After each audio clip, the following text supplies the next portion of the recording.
appreciate everybody coming in the building tonight. We're supposed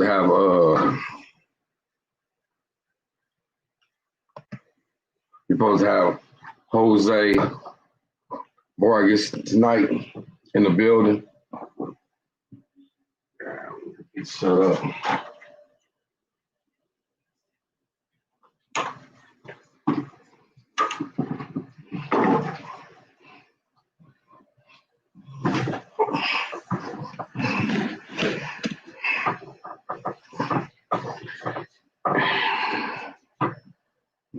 Wait for people to come in the building.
Salute to the brother Black Star Sports TV. How you doing, brother?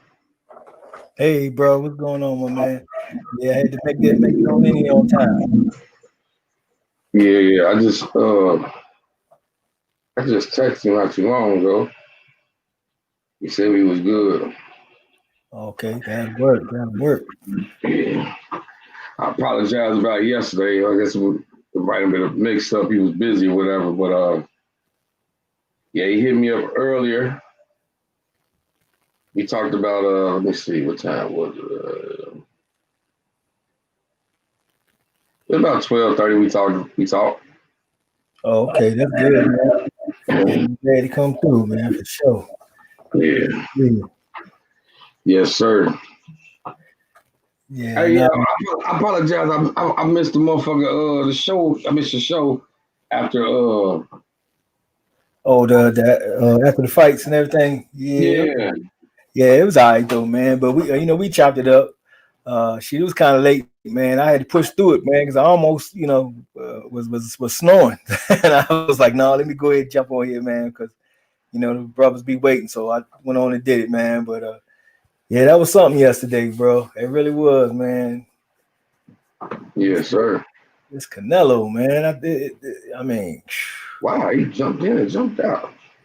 Yeah. Yeah, man. I'm waiting a couple people. Them get in the chat. I'm gonna get y'all guys' opinion about last night before Jose jump in. Yeah, last night.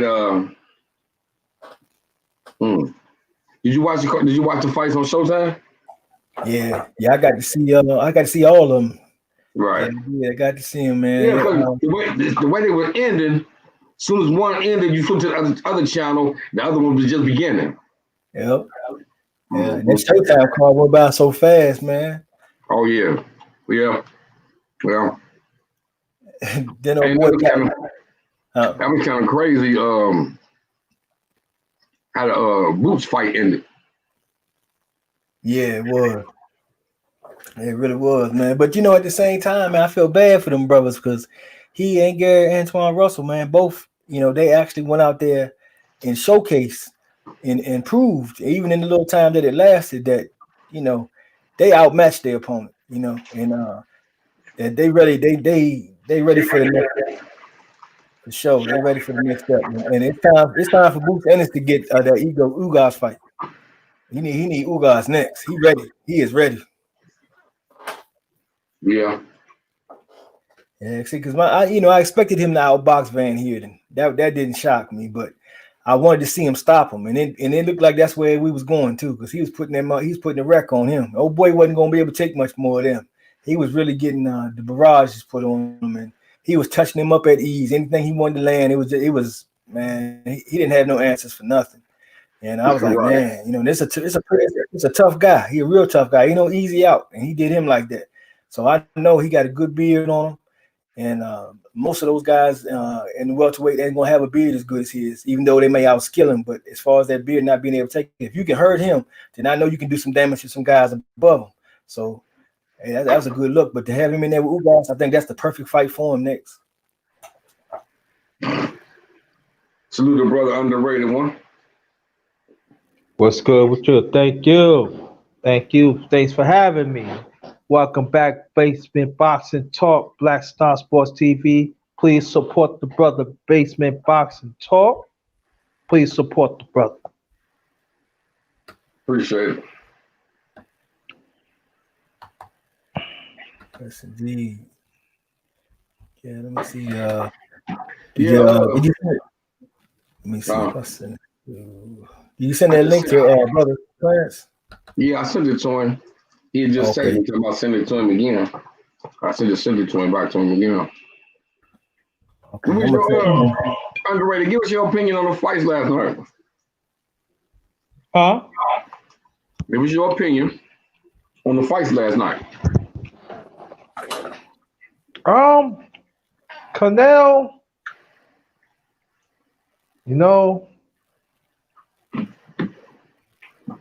he picked a good tree last night. He put a nice right apple, and he did what he had to do to keep it.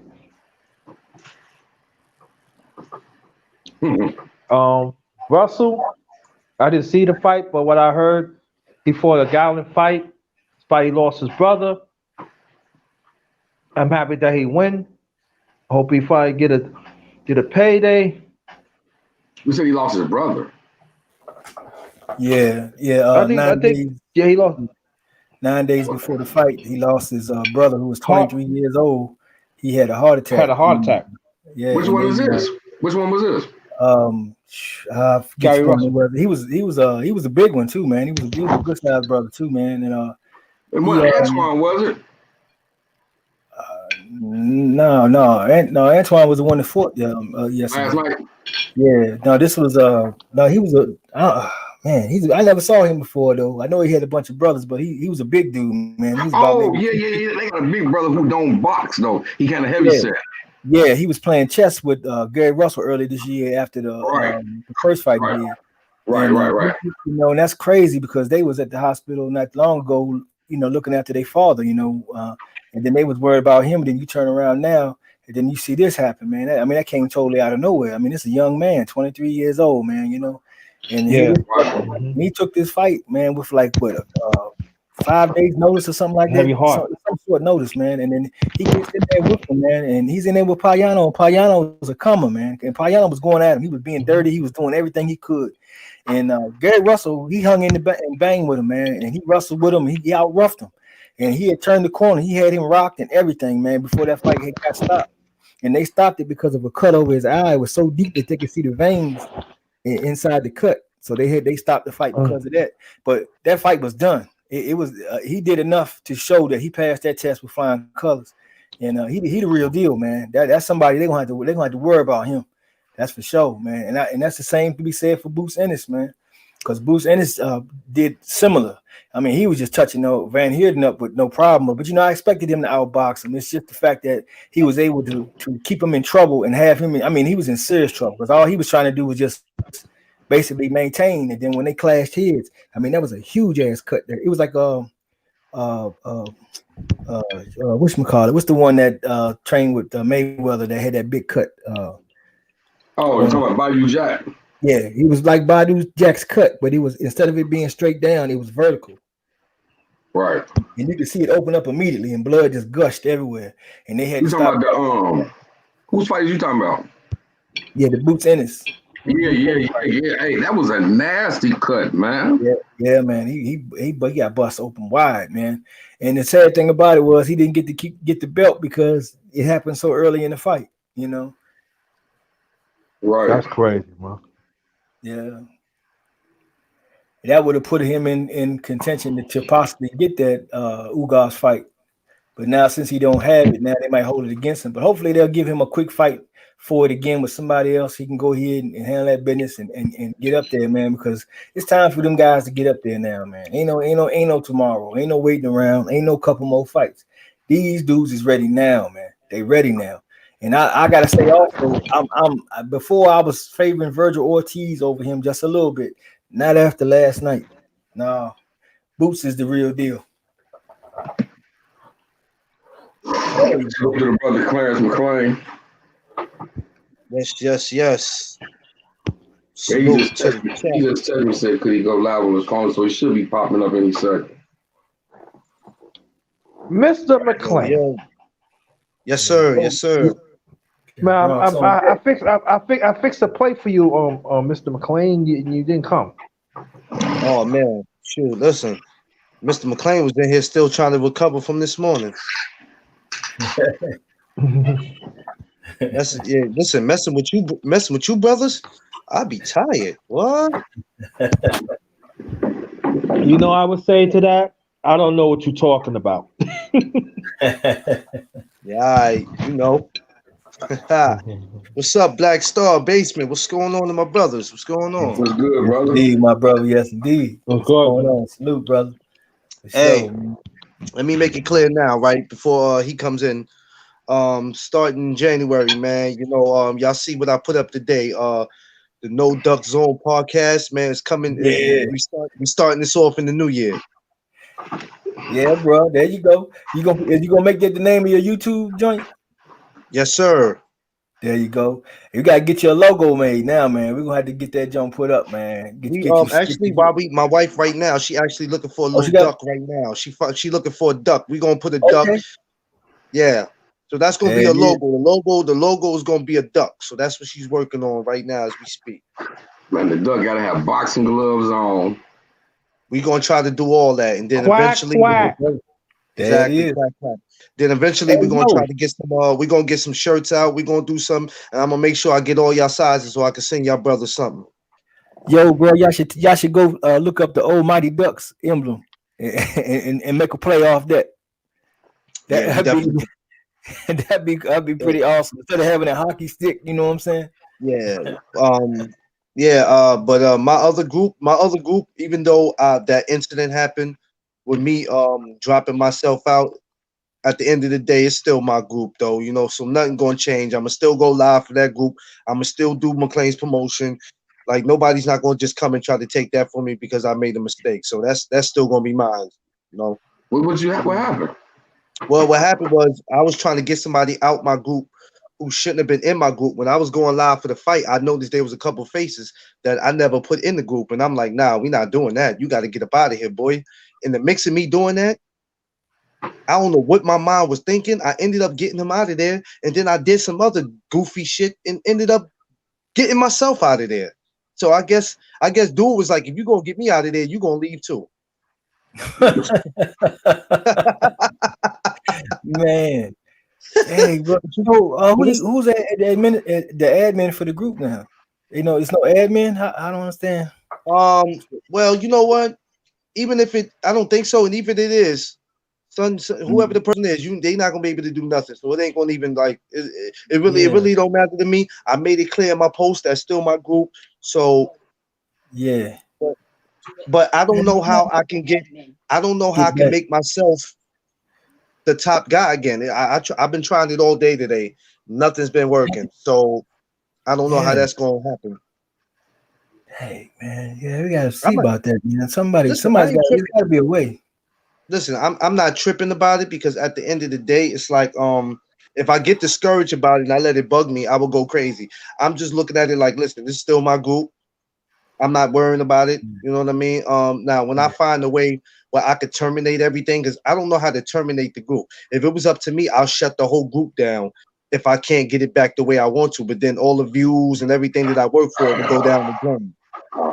Yeah, but do this. If you do get to that point, make sure that you go there and you start your your new group is already up. Make sure you invite everybody from the old group and make sure they transfer over for you. Yeah. Well, I did. That's why I started today. And the thing is, I made McLean's promotion public, which I shouldn't have did, but I made the no duck zone private.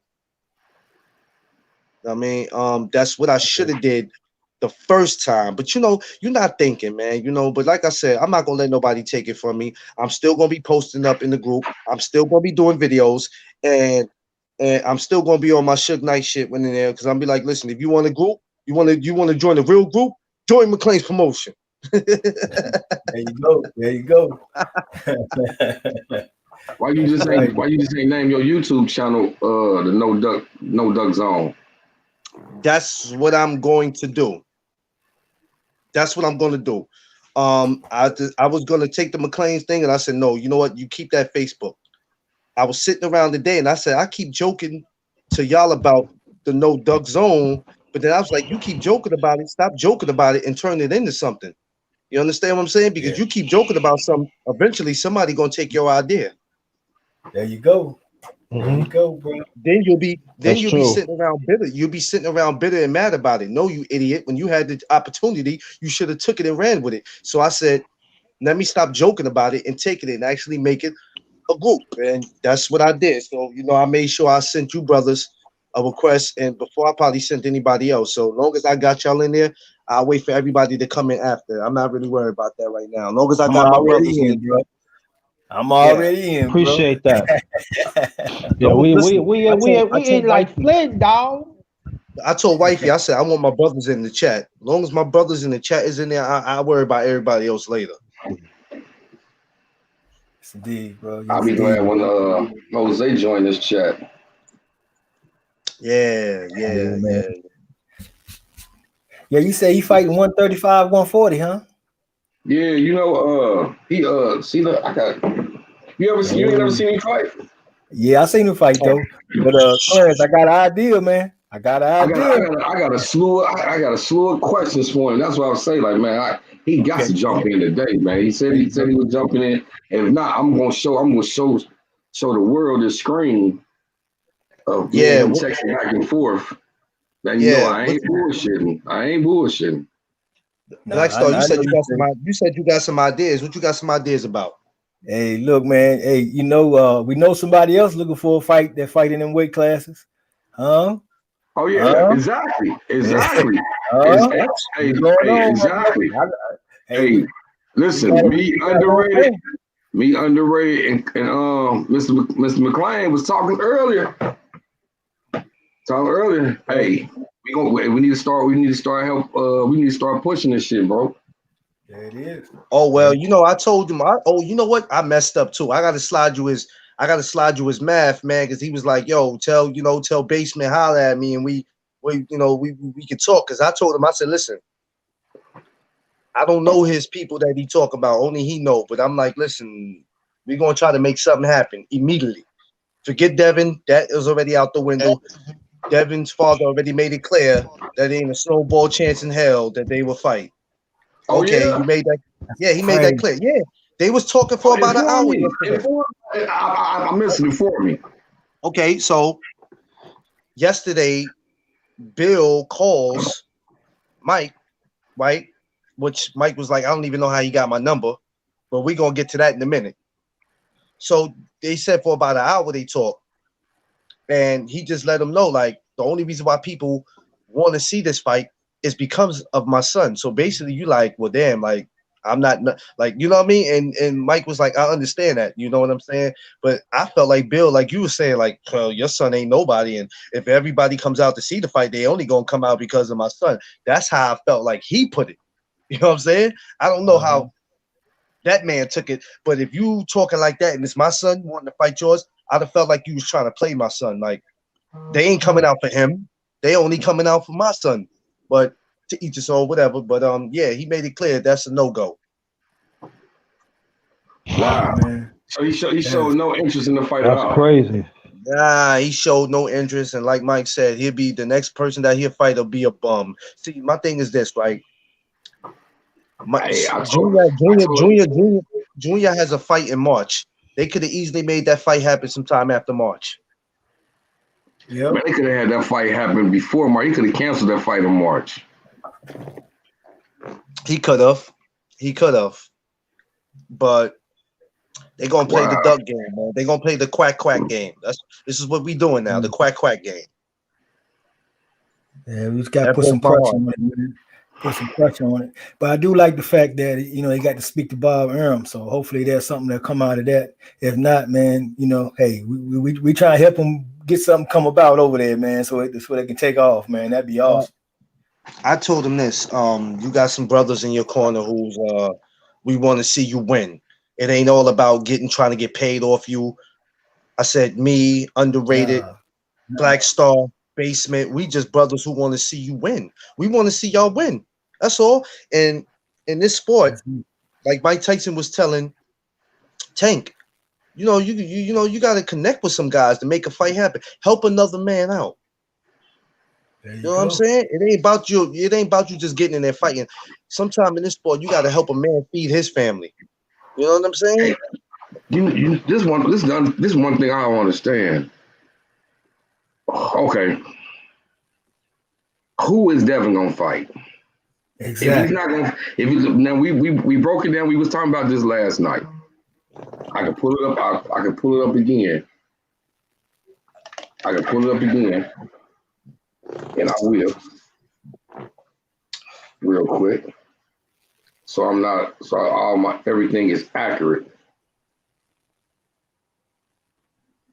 And okay, then if you fight somebody, who's he gonna fight that anybody's interested in? Okay, here we go. Now let's go. He'll fight. Here we go. He'll fight John Jones next. If we go down to the junior welterweight 140 division, right? Yeah. Which his last fight, Devin Haney fought was at 135, right? Or was it 140? 35. No. It was 135. Yeah, it was 35. Okay, boom. All right, here we go. The WBO is owned by Theophane Lopez. The IBF is owned by Theophane Lopez. The WBA is owned by Theophane Lopez.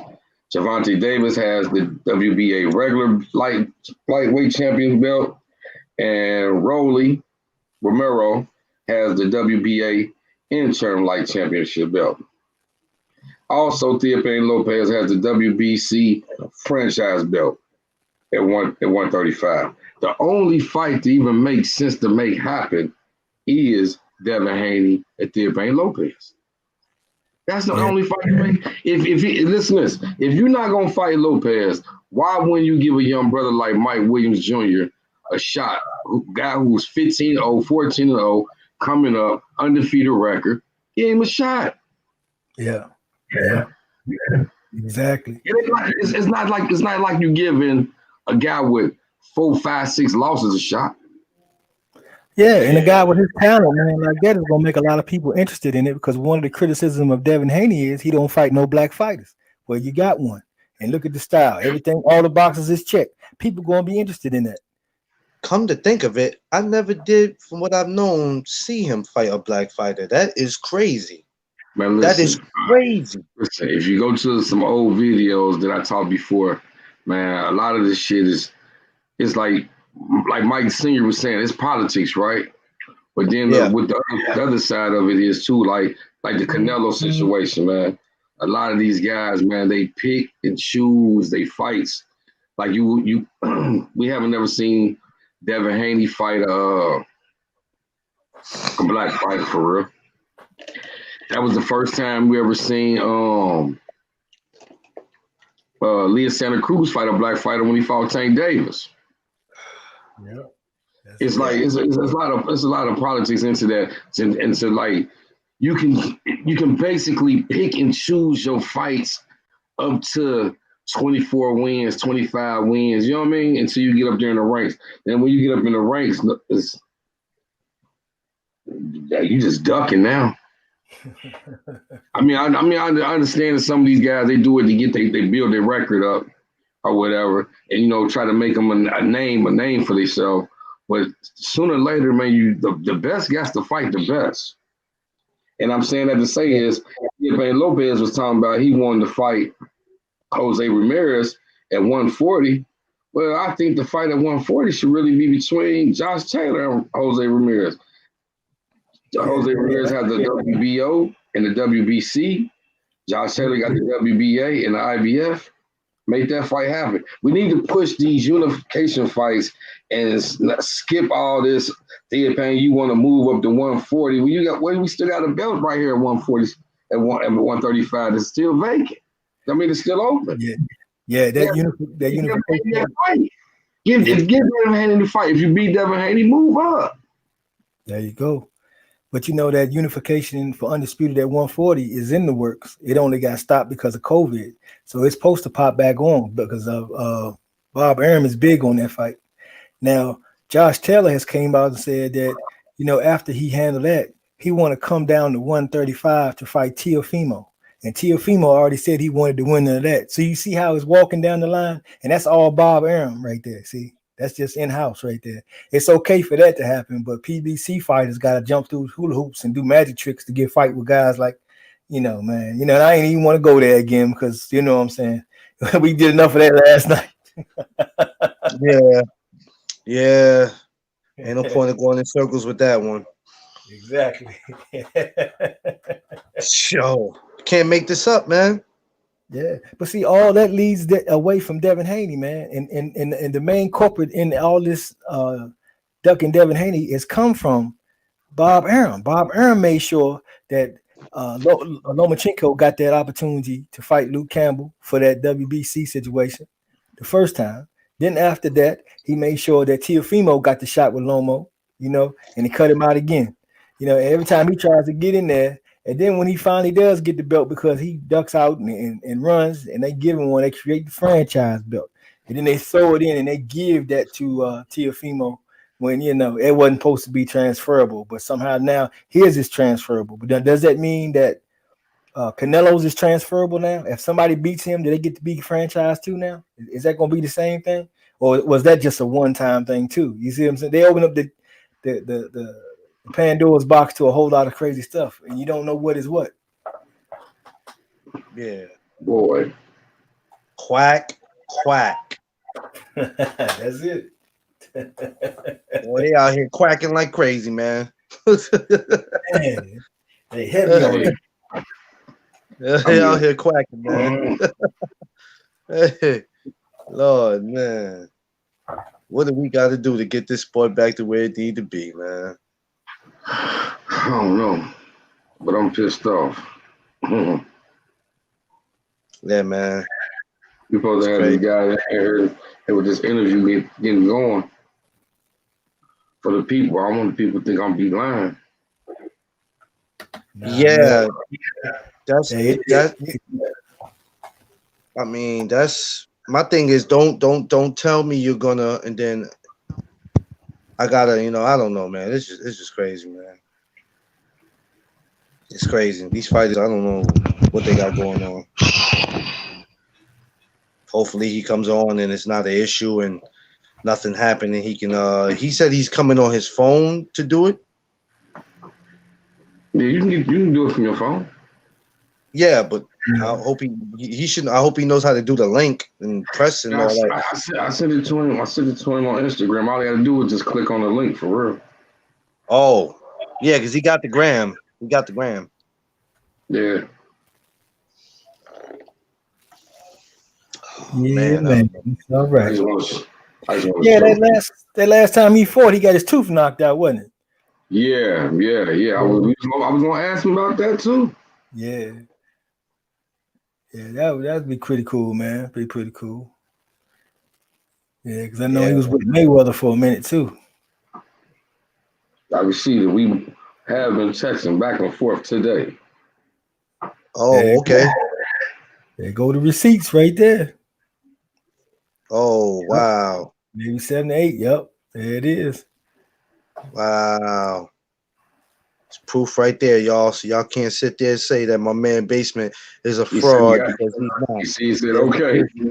There's the proof in the pudding. So if he don't show up tonight, don't get mad with my man Basement. I reposted that on Instagram. You see, he hearted it. Yep. He's probably gonna be on his way though, man. He might be, let's give the brother just a little time to get up in here.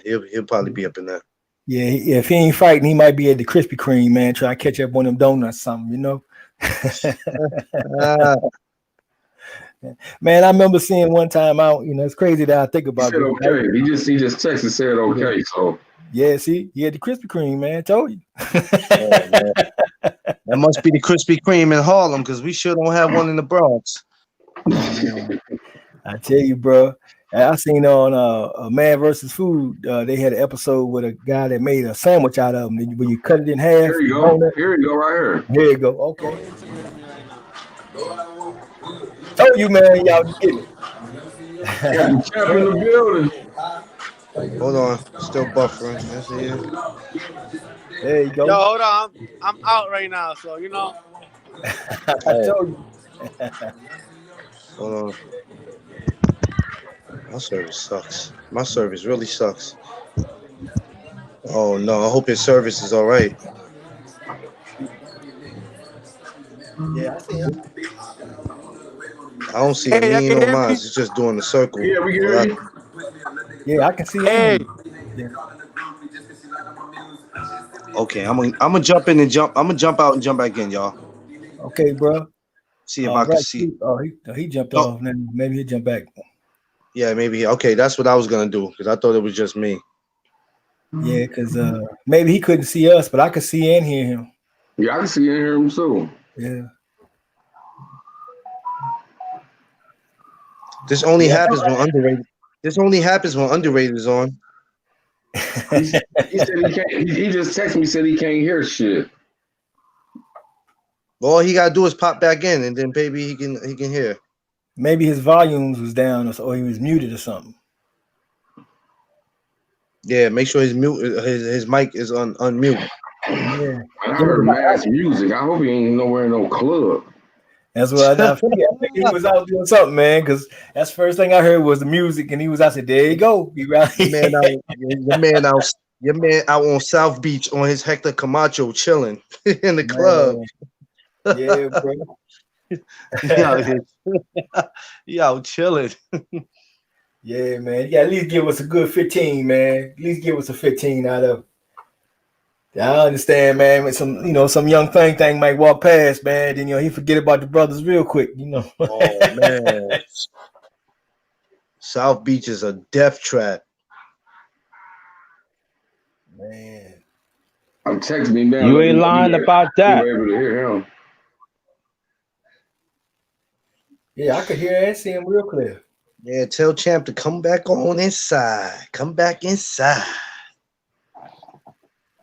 We got some questions for him. I just texted him to see if he hit me right back.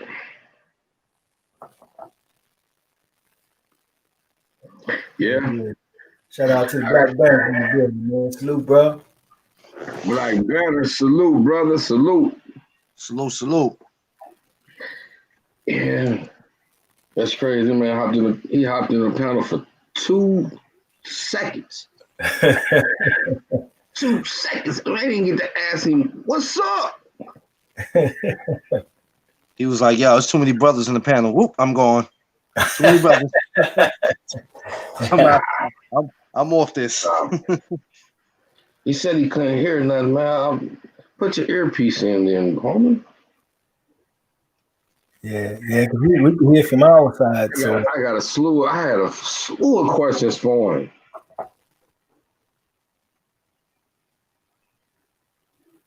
What's wrong? He's having a hard time getting back in? I don't know. He haven't texted back yet. He texts back. He said he texted and said he couldn't hear shit. And I texted him and said, all right, pop back in. Try to pop back in. We were able to hear you loud and clear and see you good. So if he's somewhere loud, that means he's trying to get somewhere. He's trying to get somewhere where it's quiet. That's what it looked like he was doing. Like he was either at a restaurant or something. They was playing music, so it looked like he was trying to get somewhere where he can talk. He probably trying to get in the car. If he has a car, he might be trying to get in the car and get somewhere where he can talk. Oh yeah. Yeah, cause shit, we gonna see. Hey, not goddamn it. Tell Mike, go on and hop over there and what's up with Jose? Yeah, that's it. That's what it is. You see? What's up with Jose? That's what I was edging on right there. He got one loss, and that was disqualification. Yep. Yeah. That was disqualification. So it really, and then I watched that fight again. I already seen the fight probably about 3 or 4 times. I had to make sure I watched it again. And I'm like, man, they disqualified him for nothing, man. Yeah, that was bogus. That was some bogus junk.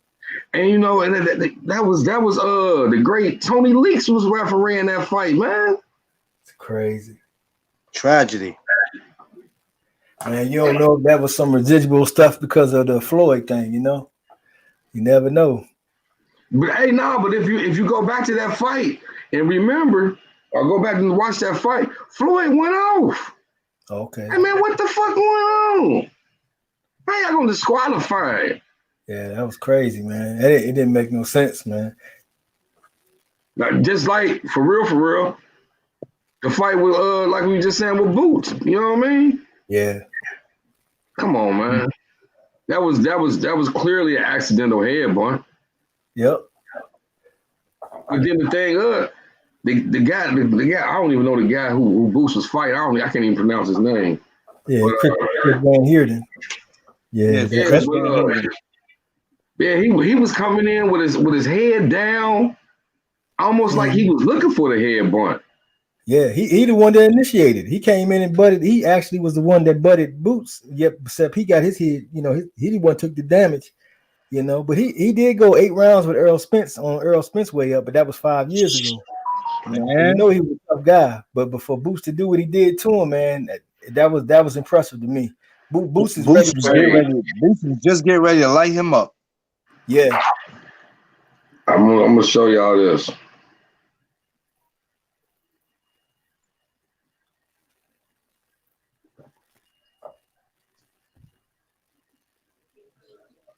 He just texted back and said, I told him to pop back in. He said, I'll pop back in, but it has to be when I leave this place. Yeah, he in the I just want people see this. I'm not lying. I mean, how's that possible when he might not leave until 3-4 hours from now? Hey, you know, that's the thing about, you know, some people. Yeah. Some people say certain things more serious than others, you know. All I can do is try. I reached out, tried. You feel me? Yeah, man. Try to bring some different shit to the channel. You know, keep the fans, get some more viewers. You know what I mean? Yeah, you know, we'll chop it up till he come through, man. You know, we do it anyway. Black Banner, tonight's topic was we were supposed to have Jose Vargass in here. If you go back on the YouTube and rewind, he popped in here for maybe 30 seconds. He's out somewhere, and he said he'd call us when he get to where he can talk. I don't know where he was at, but he was somewhere with some music playing in the background, so he wasn't able to hear us, but we was able to see and hear him loud and clear. Shout out to my man Winston Wolf is in the building. What's up, Winston? Yeah. Yeah. Well, you know, I guess until we hear from him or guest for a minute, we can keep chopping it up. I had a few questions. Hey. That's all right, man. We got some fights to talk about and everything, man. So we good. We definitely good. But and then Like Boots, man. I like what I saw from Boots, man. Boots is putting them. He showed decent. I mean, shoot, a little bit better than average power, and man, he was just doing what he wanted to him, and You old know boy what? was not gonna make it out that fight. You know who I want to see Boots fight? Keith Thurman. Who that? Keith Keith Thurman? Thurman. Keith Thurman. Uh,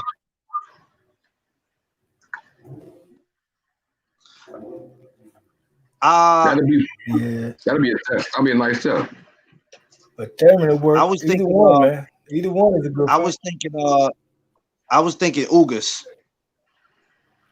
Ooh. Yeah, Now, see, I ain't gonna lie, man. yeah, Ooh. Ugas is a different type of brother, man. Yes, sir. He ain't. I mean, Sean Porter. Some people had him beating Sean Porter. I did. I sure Yeah. did, and it's not because I don't like Sean. It's just that the better man was winning, in my opinion. yeah. I don't know. I ain't agree with that one though. But I mean, a lot of people say it. So I mean, I had Sean Porter winning, but yeah, I do know a few people yeah, who actually had yeah. See, it was one Sean of those. Porter Fights. losing. Yeah, it was one of those fights, man. So that is. But I definitely want to see Ugas and Boots go at it. I definitely want to see Woo, that. That's a woo, that's a nice match right there. woo.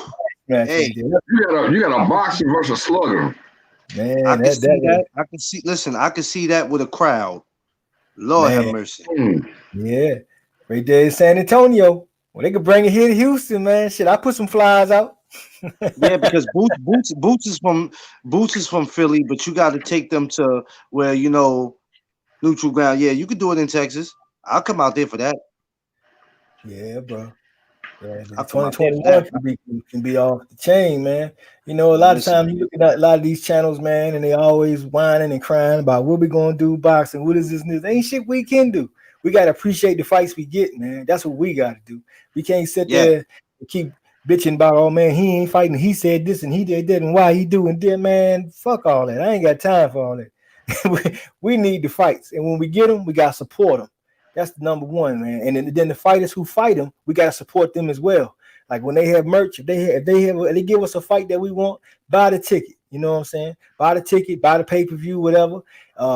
If and even further to that, buy a t-shirt, keychain, something, support them in other ways too to keep them guys going. Because if they gonna go out there and put it on the line for us and give us the fights we want to see, we gotta support them to the max. And that's the difference, man. We can't do nothing else. We can't sit around and keep bitching about who ain't fighting and why they not and why won't he do this and you ducking and you did no, man. If somebody present to you an offer and you don't take that offer, you don't make a means to honestly negotiate. That's a duck. Right. But all that back and forth from us ain't getting us nowhere. We just get more frustrated and mad with people and separating and everything like that there, and the fights ain't happening, man. But that's why I get tired of that, man. It's like last night, that was like the final straw with me with the Bud League and all that about him and Earl and that whole thing, because you can't reason with them at all. It don't make no difference what you say. They're not gonna see no point you got. You don't make no sense. It's only why Bud, why Earl, why Earl, why Earl, and it'll never be nothing else. Even though Bud ain't gotta do nothing. Earl, he just supposed to go get his dress, get his nails done, get his hair did, and go to the prom and wait on Earl to show up. That's all he's supposed to do. Everything else is on Earl. Earl got to go out and fight all the fights to make everybody to bring their attention to the 147-pound division. He got to get the titles together to make it a big situation. Get all the hardcore fans talking about him. Then all of a sudden your name gets attached to him. But he's supposed to give you the same amount of money he doing when you ain't did nothing but sit back and get attached to him. How you going to get a divorce settlement before you get married? Hey.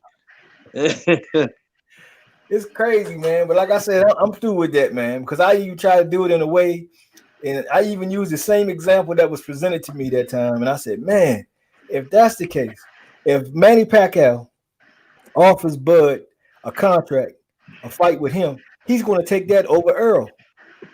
I get no answer. I get no reply. because that's a point that you brought up, and they can't acknowledge no points. It's just no, but that's two weight class. No, that's all that is semantics. All that is other stuff. Just like when Earl was talking to saying that he wanted to fight Canelo, it makes sense. He's letting Bud know I got other big fights. I can have Manny Pacquiao. I can have Canelo Alvarez. Ain't nobody talking about Canelo Alvarez and Bud Crawford. Ain't nobody talking about it. That's the big cherry on the top of the whole mountain. That's letting you know that you small fry. That's big bank tank, little bank right there. Yeah. That's boom. This shit's over. That's checkmate. Go sit your little ass down type shit.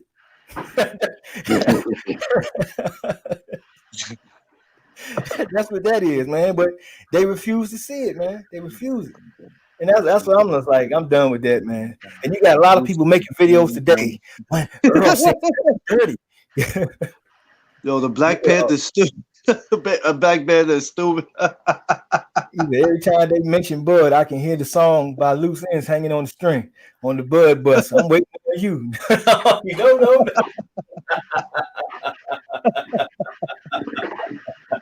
No. No, I can't. Black man.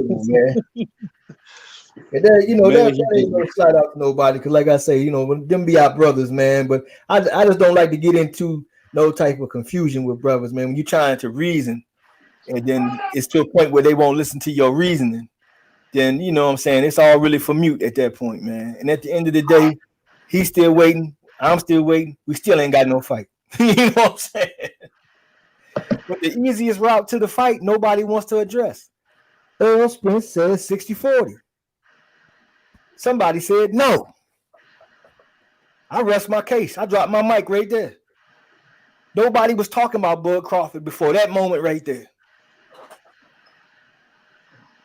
The Black Panther said, Boots versus the Hurt Locker. Thurman, what the fuck? He called it Locker.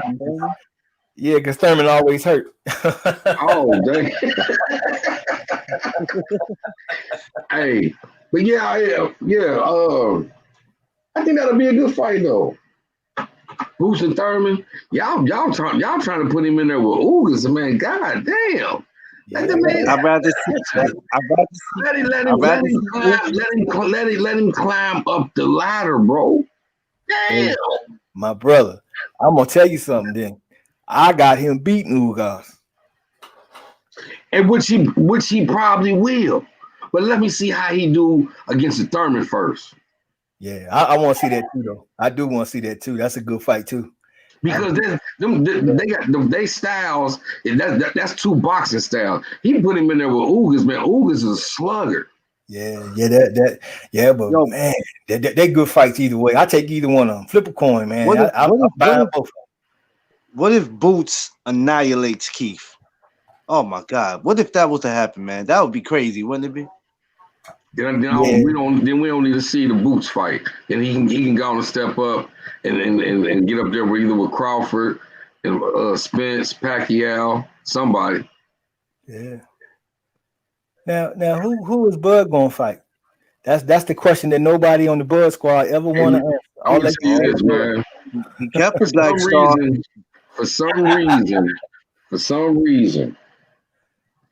listening to some of these other channels, for some reason, people really believe that the Bud fight is gonna happen in June. Oh, with Errol? Man, just listen to. I ain't about to give nobody else no clout, no shout outs right now on this shit. But I'm gonna tell you this: I didn't listen to some couple other channels, and I'm just listening to what people saying, and I dissected what Bob Arum said in his last couple of interviews. I believe the only fight that I believe the next fight will be Terrence Crawford and Earl in June. Damn, that'd be awesome. Because Bob Arum kind of made he I don't know if he was hating. You got to think to him. He could be hating on Pacquiao, but he was saying that Pacquiao still got tax problems, and so if he fight in the United States, it would be he had to give up 30% of his check. Man, how the president gonna have tax problems? Listen. I'm just repeating what Bob Arum said. Yeah. So, with that being said, he said that Pacquiao still had a tax problem. So the best bet for Pacquiao to fight is to fight overseas. So he said he was trying to make the fight happen with Terence Crawford and Pacquiao overseas, but the investors from overseas withdrew from the fight because there wasn't going to be no fans. You feel what I'm saying? So I'm listening to it. So I'm listening. And so then further questions like, well, what's next? What's next for Terence Crawford and everything? And the way it seemed like Pacquiao, I believe if Pacquiao don't speak up on the Smith fights, which he hasn't spoke up on it. He said Smith look good or whatever, but I really don't think Pacquiao might not want that smoke for real. Because we know it's gonna be his last fight. So why not go on and try to get the Conor McGregor, get you quick 50 million or something, and get up out of here? Yeah. So now we look, I believe that Pacquiao might fuck around and vacate his belt, fight McGregor, and retire. Vacate his belt so he don't have to fight Earl Spence. And we gonna fuck around and get Bud and motherfucking Earl come June, man. Fuck it, let's push for Juneteenth. Yeah, that'd be awesome. I love that. Go. I love that right there. Let's go. Yeah, I love that. Hey, yeah. Make it in Dallas. Whatever. Let's go. I believe, and then see, and I listened to that interview that Fred did with Bob Arum, man. And Bob Arum was like, man, you know, he's saying basically himself, like, it's really no other fight to make. There's no other fight to make. He said, everybody wants to see this. And he was like, man, listen, I got Bud into contract until the end of next year. That's right. So I believe if they can get over that 60-40 thing, which Earl Spence said he got to accept that. Either 60-40 or 70-30. There you go. I stick on 70-30 just cause he putting out all this negative pub on me. No, it's gonna be 70-30 now. That's my price. That's what it's gonna be. And I ain't budging. That's what it is. You want this fight? Then you gonna take this. If you don't take this, ain't no fight. Take the fight. So if you want your boy to get up there and get the opportunity, take that 30%. That's what Floyd did. You ain't no better than Floyd. So what you think? You gonna take this 30%? Come on, step up, try to be great, or you gonna go over in the corner and shut the fuck up? That's what we got. That's what we're working with. I don't blame him, man. I would do it too because he's doing all the heavy lifting. He's making all the big fights. That's why he keep talking about Canelo. He let him know, man, I got Canelo over here. I ain't worried about you. Who's a Bud Crawford? But if he get a Canelo fight, imagine if he fought Canelo and beat Canelo. Would anybody talk about Bud anymore? Nope. Then Bud will go up in the corner and be a glass in the cupboard like all the other dusty ones. If Earl Spence beat Canelo, shit. I don't see who the fuck they be screaming in next for Earl. Exactly. He's not gonna fight Charlo. Neither one of them. Yeah, and then on top of this, even if he don't get the Canelo, this is the beautiful position that Errol Spence sitting in. If Errol Spence just say, okay, well, like he said, two, 3 more fights this year, then he going to 154. It don't happen this year. He fight his 3 fights. He don't get to go undisputed. Oh well, he goes to 154. Look at all the fights he got waiting on him. Look at them fights. Bud don't have that. Bud got 1 fucking fight. That's it. Hey, listen to this. It's some fights for Earl Spence, but I don't think some of them guys want it. Yeah, they probably would. Yeah. Because I believe the 154 division will fuck around and fall off like the 147 division. Before when he was just we're gonna call him a young scrap. You feel me? We're gonna call him a young scrap. Yeah. He was a young scrap. The 147 division was filled. It was packed. Yeah. Then I'm not gonna say no names and no fighters because I don't want them to feel disrespected. But a lot of fighters goddamn it, they start doing a lot of other shit to back away from boxing. I'm just telling you. When Earl started climbing that ladder, a lot of boxers and that 147 started doing shit outside of boxing. There you go. They keep I name one. So I give you one, basement. Hey, so you. I'll give you one name. Tim Bradley. Who? Tim Bradley. You know, Matt So you trying to say that they doing a lot of things outside box? That means they start to feel beautiful. No, I'm just saying that I don't know if they started getting distracted with other things in boxing or what. But I'm just saying that outside of boxing, I'm just saying that it's just real funny. Like when Earl was super hungry, you feel me? When he was super hungry and he was climbing that ladder, man. You know, we all know Thurman ducking, but it was other fighters, elite fighters, that was at that level, man, that just started falling off. Like, man, hey, I don't want none of that smoke. Listen to this. You got some guys that was calling Earl Smith's little brother in. Now them same cats is older than him, calling him big bro. What a switch, right? Same thing with Tank Davis. Yep. Same cats, same people was around him was calling him little bro. Now calling him big bro. Yeah, that's crazy. Quack. But they got the nerve to complain about them. But where's your weight at? Where's you picking up your weight at?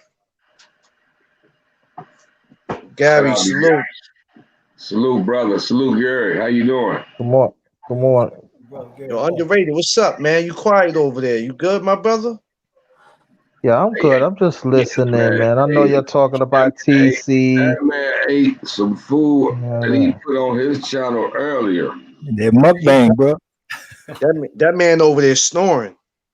Hey, I asked no, him. I'm not snoring, man. I asked him. I said, man, are you having? Come on, man. Yo, Clarence, man, don't send no zone to me, man. I ain't do nothing to you, man. Salute. Yo, listen. This is the reason why when I do getting any younger, he want a bag. Spence moving up for sure. He's always sparring bigger fighters. Well, listen to this, Black Banner. If Bud wanted the bag, why did he sign back with Bob? Just tell us that. If he wanted the bag, why didn't he sign with PBC? We've been saying this for the longest. Ain't nobody in PBC complaining about no money. Because Bob told him. Bob told him in the Al Pacino voice, "You do what the hell I tell you to do." Yep. And he said, "Okay, my son." For real. You gonna sing these songs, Anime? I love Bar Eric. I love to stay in that plantation. It's crazy. I don't understand. Who don't? We wind up. It seems like every time we get into a discussion, somebody brings something up. We get forced back into the same discussion, bro. Yep. And you know what, Black Star, you right, man. It's like why keep beating somebody's head in, or why Bud did what the fuck he did. Yep. I believe Bud need to sit up here and come to somebody's channel and answer some fucking questions, man. It ain't gotta be us. It ain't gotta be my channel. It can be anybody's channel. But I just need some answers. The people need answers known. We want to know specifically but why did you sign back with Top Rank when you knew everybody, your competition, all the fights that was coming up was at PBC?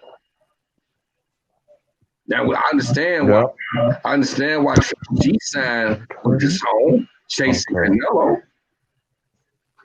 After they had just gave Canelo, well, I guess on paper they gave Canelo $300 million.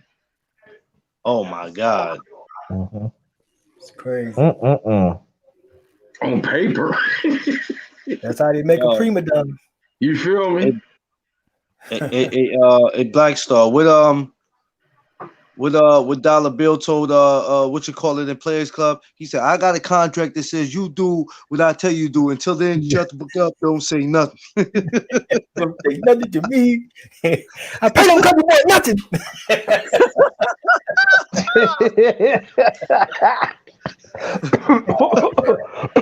He said, I'm Bob Arum.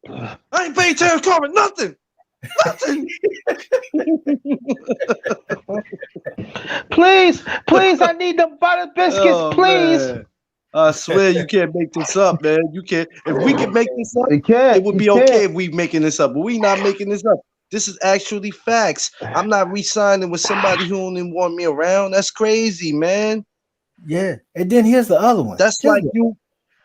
Yeah, go ahead. The one other thing I'm gonna say just real quick, bro. The other one that kills me that I'm hearing now, they say, well, Sean Porter, he didn't turn into mandatory to us. He didn't do it. You the champion. Everybody has everybody's got to give it to Bud. Bud don't got to do nothing. You see what I'm saying? That's why I say Bud gonna get his nails done, get his skirt on, get his dress all nice and makeup and wig on, and he out there waiting to get inside the prom, waiting on the prom date. But somebody got to come to him because he ain't going to no motherfucking body. He just gonna stand there and think he pretty. God. Oh God, Black Star, don't do that. Jesus Christ. I know Mark Nash is gonna look at this at some point and he gonna jump on here. Jesus Christ. I see it coming. Dun, dun, dun, dun, Blood Justice League. Oh Lord. No. I gotta watch my back now. I can't go nowhere now. I ain't got to go nowhere now. No more. Lord have mercy. Lord have mercy. Yeah, but I mean that wasn't that was somebody else I saw post that, but that's what's going on out there. That's what I'm like, man, come on, this is crazy. You know, and then once you make a comment, you done entered the terror zone, and it's like a looping effect that just keeps going on and on and on and on and on and on and on and on. I ain't paying that country boy nothing. Nothing.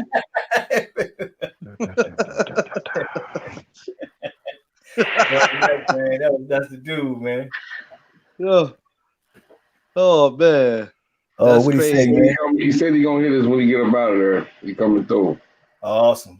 There you go. Tell him, text him back and tell him I said when he get on here, he got to do something to make us feel better.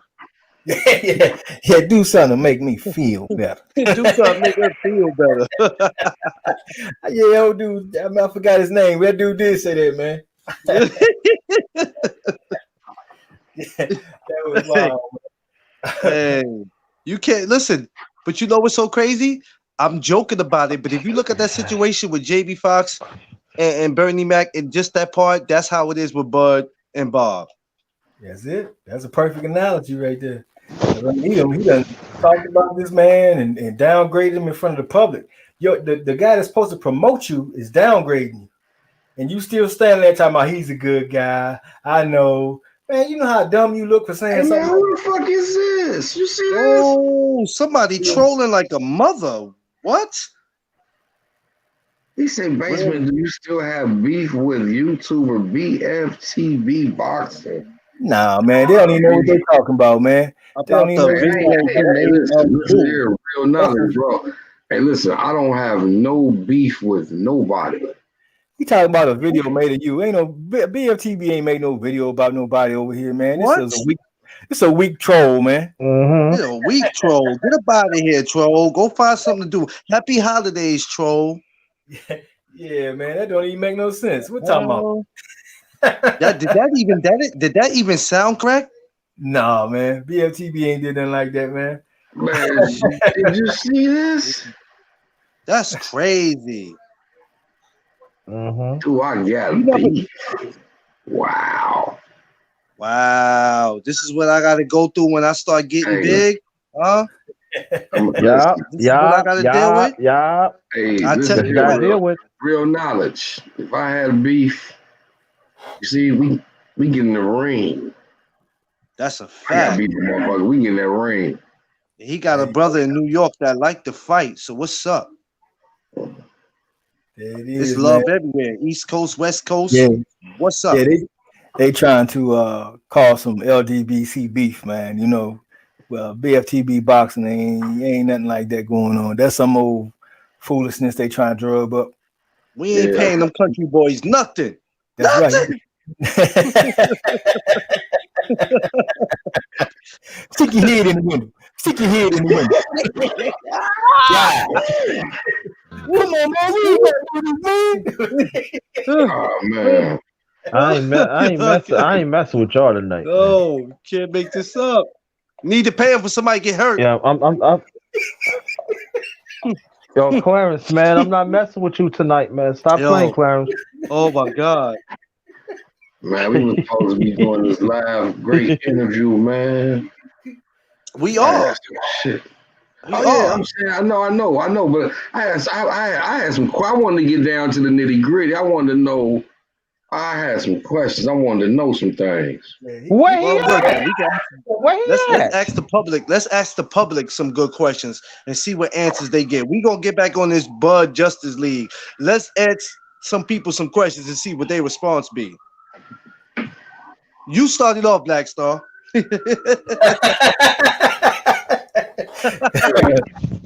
Yeah, y'all crazy, yeah. What color nail polish does Bud Crawford use to go to the prom? You know what? Hey, y'all ain't gonna never ever get an interview with anybody around that guy. Yeah, we gave up on that long time ago. I gave up on that long time ago. He don't associate with our kind, man. We've been sitting in the sun too long. Go check yourself, homeboy. You do. Yeah, this motherfucker trolling hard as hell, man. Damn, real knowledge, man. You ain't got nothing else to do on the Sunday. Yeah, man, yo. Oh, he said go check yourself, man, how much sticks? Ooh, tough yeah, guy. Man, yo. Oh, he real tough. How much sticks you got in your mouth? Well, at least if you're gonna be tough, my G, put a picture up there of you. Make it believable. Exactly. Yeah, how much sticks you got in your mouth? Yo, troll. Salute, God body. What's good, homie? That's crazy, man. It's a Sunday. They ain't got nothing else to do. What's your opinion on Gary You know what? Yo, Clarence, you know what's going on? You know what happened? Yo? He missing the white cream or Krispy Kreme. I guess it was all right. Hey, it's all right to me. It was nothing exciting. It was okay. His timing was off though. Did you think so? Yeah, his thing was the guy. He was trying to. I'm not used to seeing him fight like that. Yeah, he right. That was.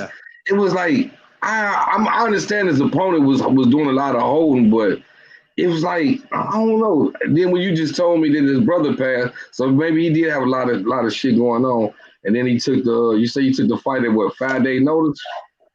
Yeah, it was some short notice, but he still looked good to me because he weathered that storm. You know, that was the whole thing. Everybody wanted to see if he was. And Payano tested him. He went in there and he did a lot of crazy shit. He held him behind the head. He was headbutting. He was throwing elbows. He was grabbing him. He was wrestling with him, and he was trying to really rough him up. And he stood in there and he roughed with him. And he showed he had the grit to stay in there and hanging. He was banging him pretty good. And he had his ass rocked at the end of that fight. So it was not going to end well for him at the end of that. So it looked like he turned.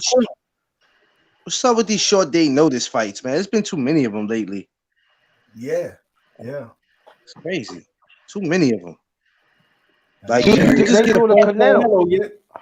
I guess people. I don't know. Some people probably tested positive for COVID, maybe. Yeah. Was Gary Russell a replacement? Yeah, he was.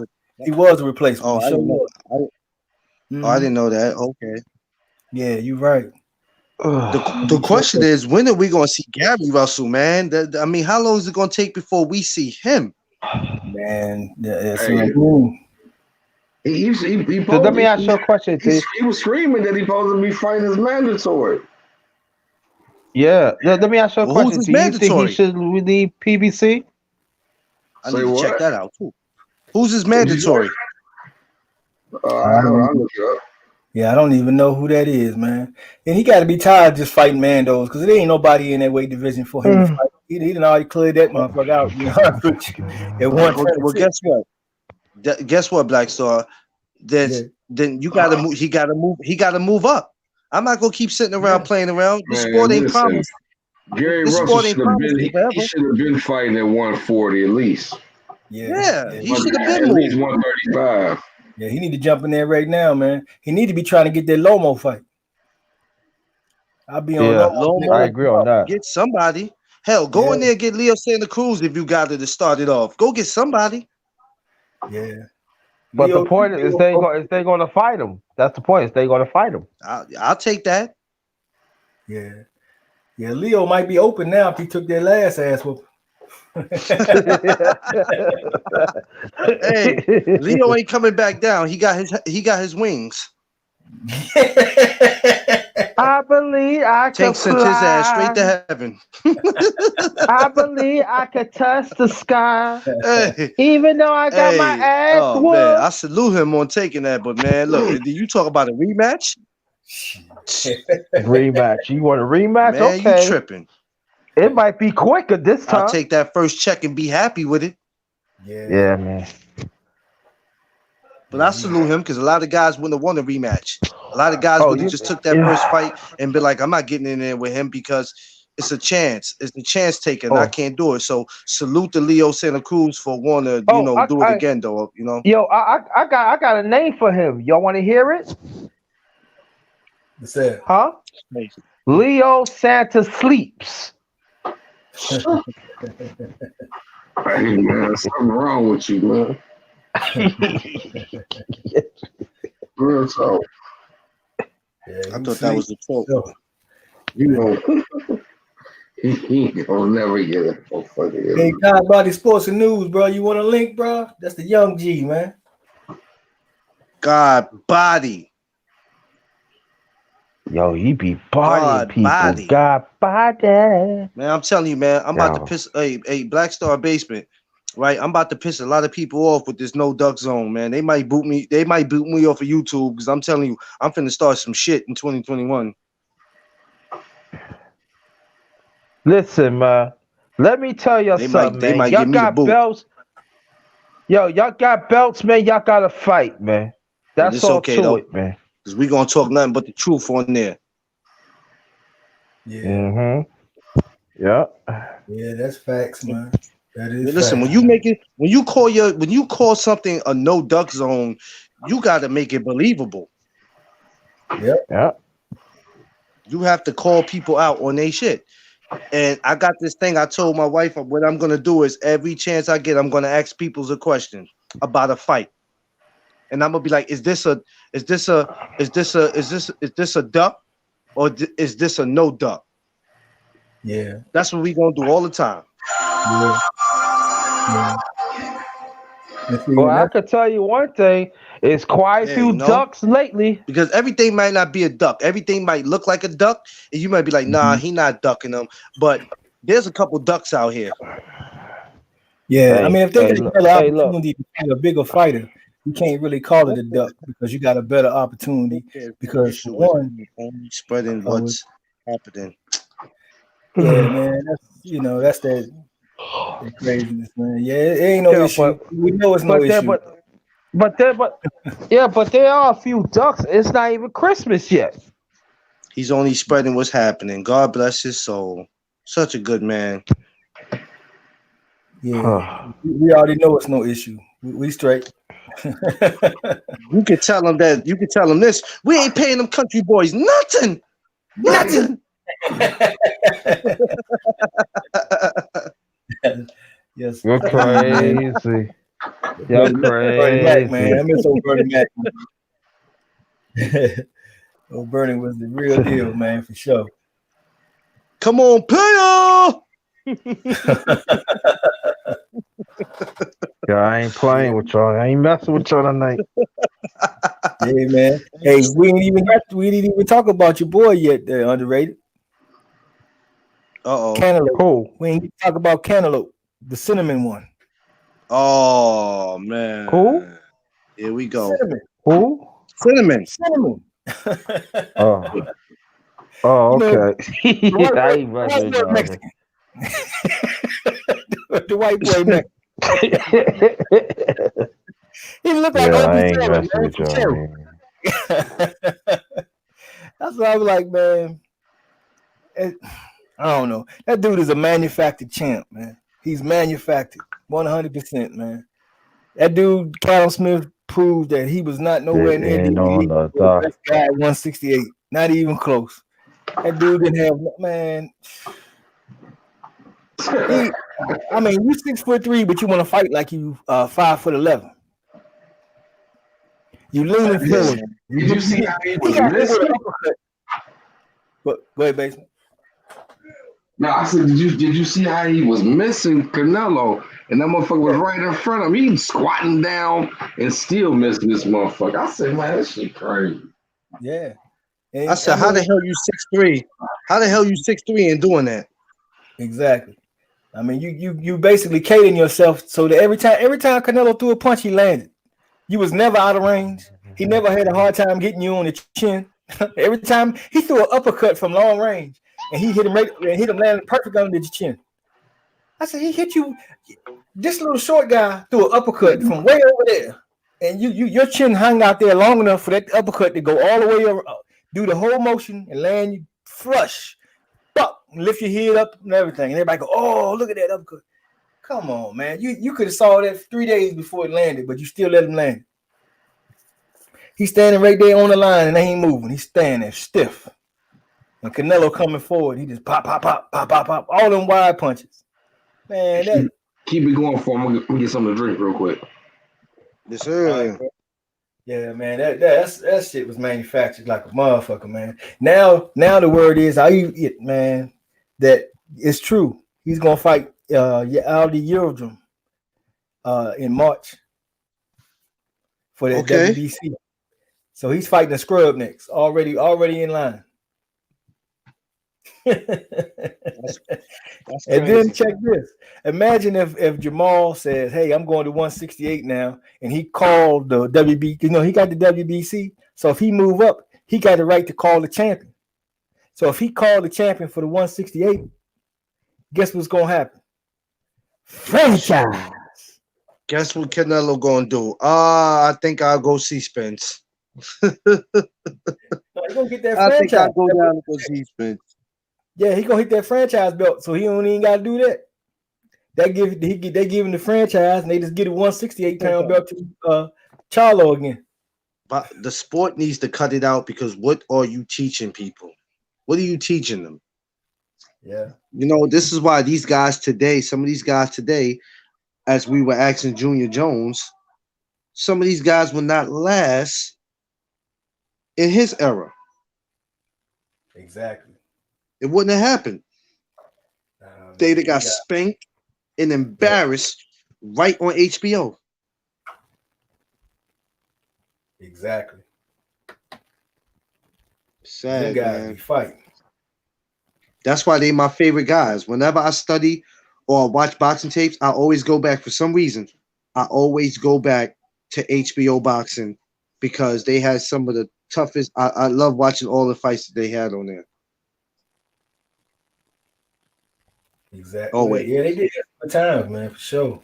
Classic. That's why when HBO left, I was pissed to the high level of pissivity, because I was like, "Are you kidding me?" But then you bring in channels like The Zone. Come on, really? Man. And the only reason that they shut down was because they didn't want to push no black fighters. That's the only reason. Because it wasn't like it wasn't money, It's sad. And if it was up to me and there was a way I could bring HBO back, I would bring it back, man. I promise you I would bring it back, because it seemed like when HBO left, we didn't really see like the fights was okay. It was enough for us to order, but they wasn't like the HBO fights.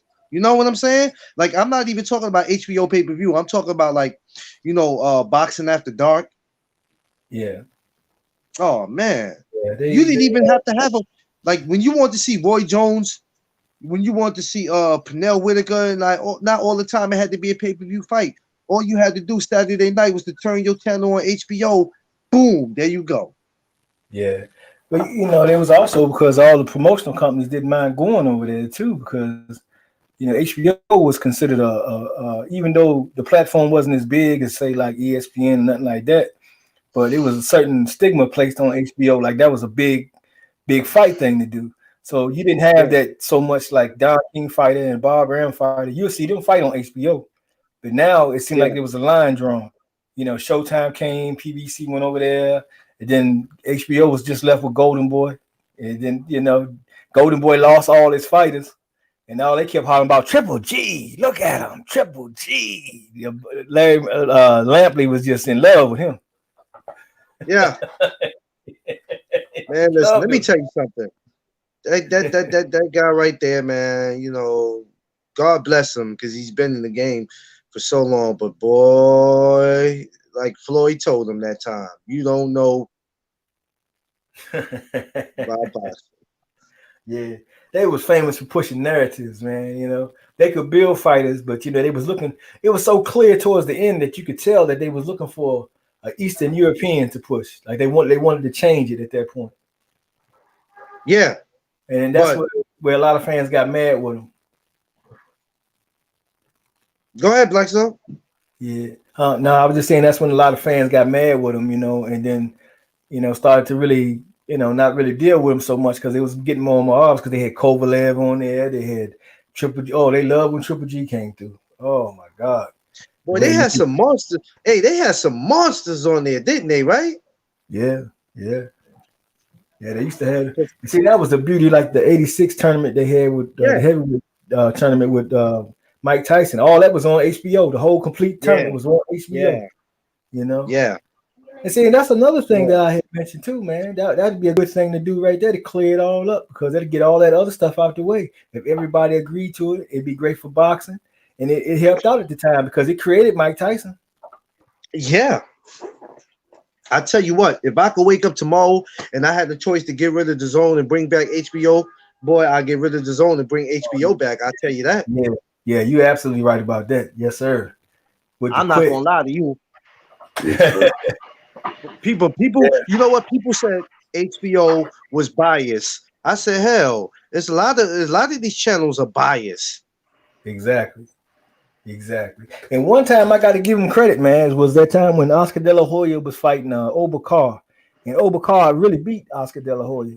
And Larry Merchant wouldn't let Oscar off the hook on it either. He said, this was a great fight, Oscar. What do you think about a rematch? And Oscar's, Larry, you really think, Larry? You really want to see the rematch, Larry? He's smiling and then walk off like a little, like some old punk, man. I said, oh, man, I'm done with him. Because any other champion would say, yeah, you think we need to do it again? Or you think it was that close? We're going to have to do it again. He ain't say that. Larry, he was ready to take the bag and run. Who was that he lost to? But he said he won. His voice, Oscar voice is so funny. I think it was Trinidad he lost to, and then when he was going back to the dressing room, he's like, "Shit, I gave him a boxing lesson." Yeah. He did say that. He said, "Shit, man, I gave him a boxing lesson."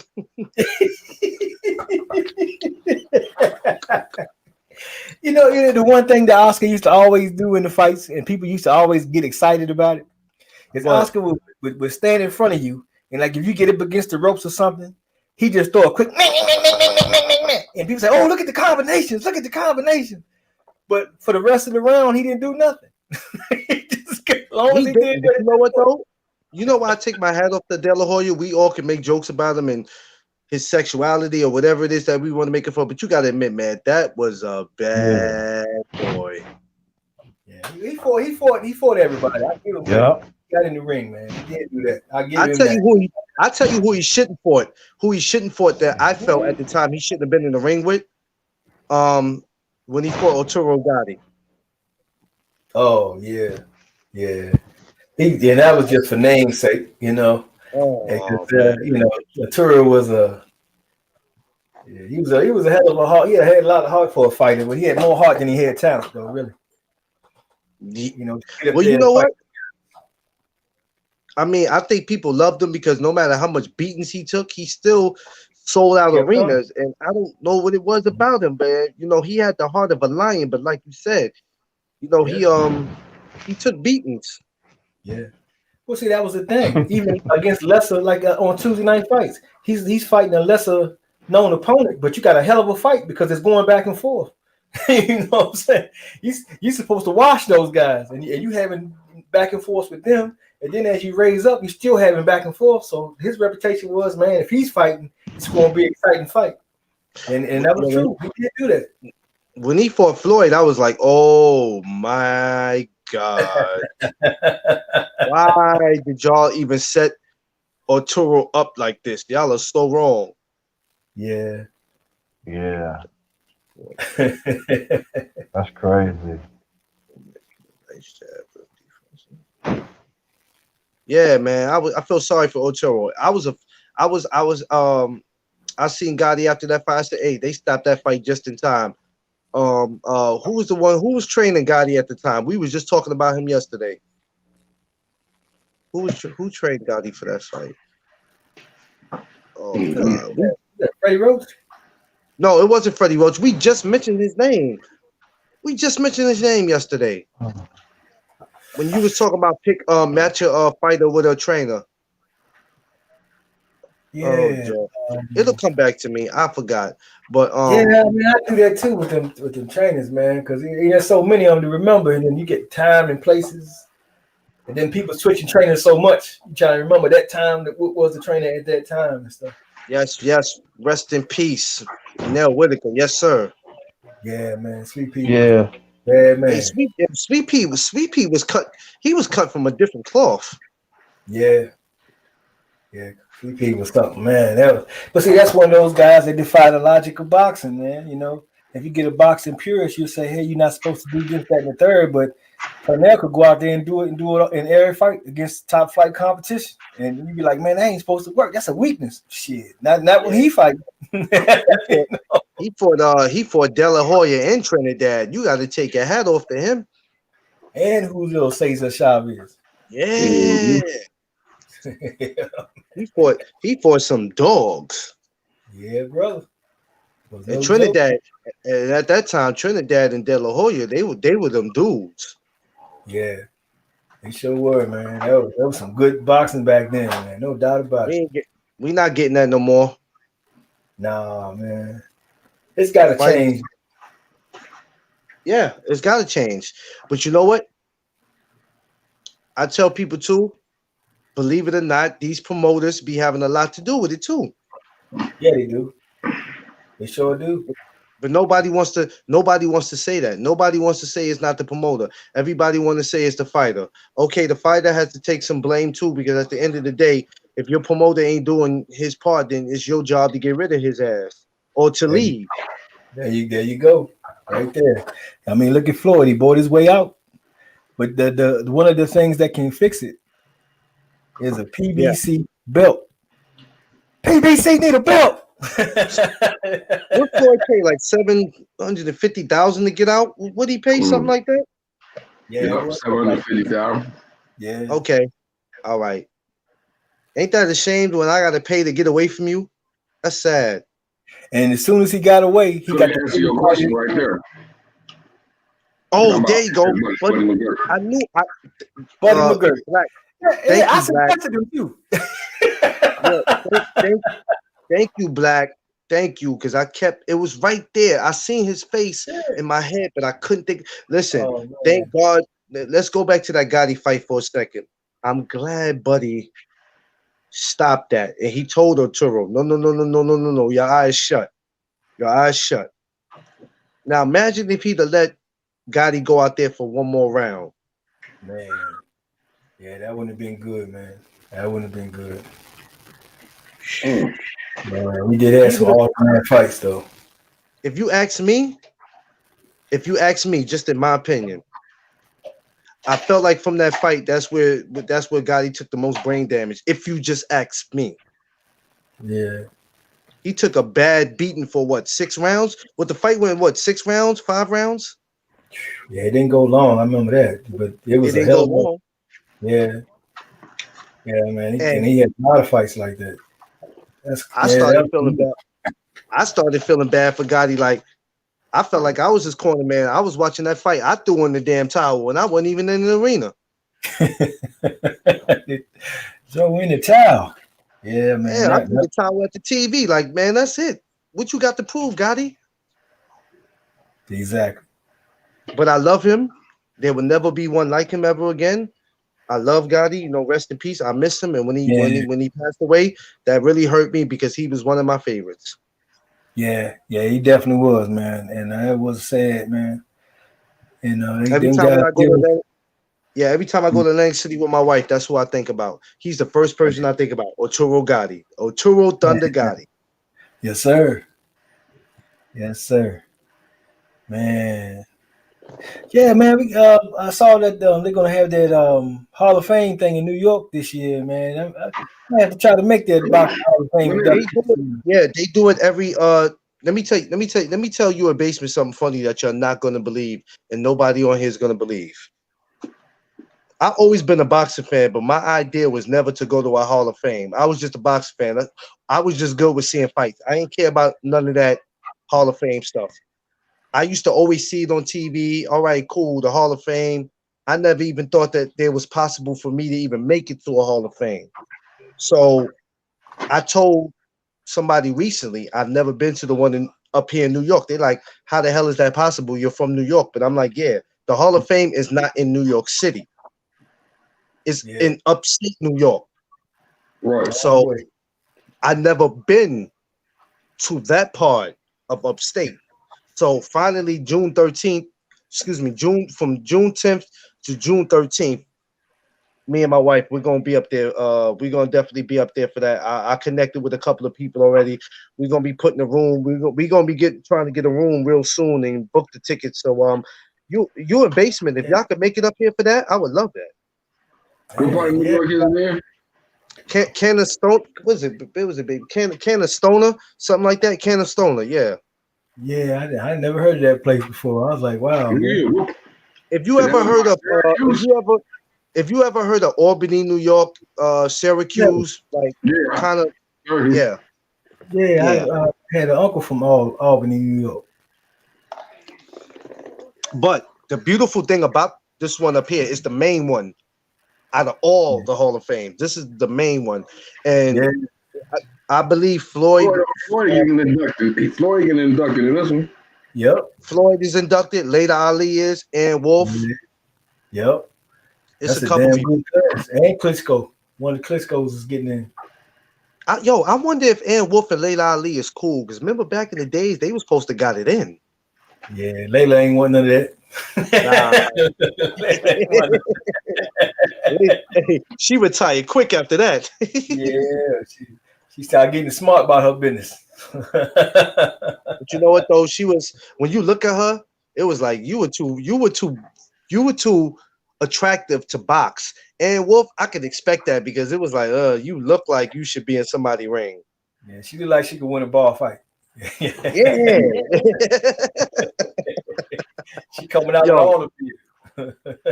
She looked like the type that used to bully you in school for your lunch. Like, didn't even tell you she was gonna take it. She just took it. Yeah, she was crushing on you, and you ain't hit on her, so she had strong arm. You taking me okay. Yeah, remember the big dude from Life? You gonna eat your cornbread? Yeah. You ain't get my cornbread. There's gonna be some consequences, repercussions.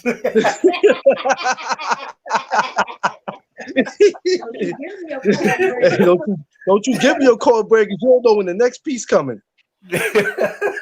Real, you better not. Yeah, Black Panther. Yeah. Arturo Gotti versus Mickey Ward, classic. Yes, sir. Yes, it was. Yeah, all-time greats. That's one of all-time great fights right there. You know what? Man. Mickey Ward was another guy, right? I was like, this guy's not human. But you know what? They were the perfect fight because neither one of them two were human, him or Gotti. They were not human. Yeah. They had unmatched wheels. They could go and go and go and take and take and give and take and give and take and just keep going like two Energizer bunnies, man. Yeah, but you and Basement got to make it up here though. I love it if the brothers can make it up here next year for that. Yeah, man, we gotta definitely see.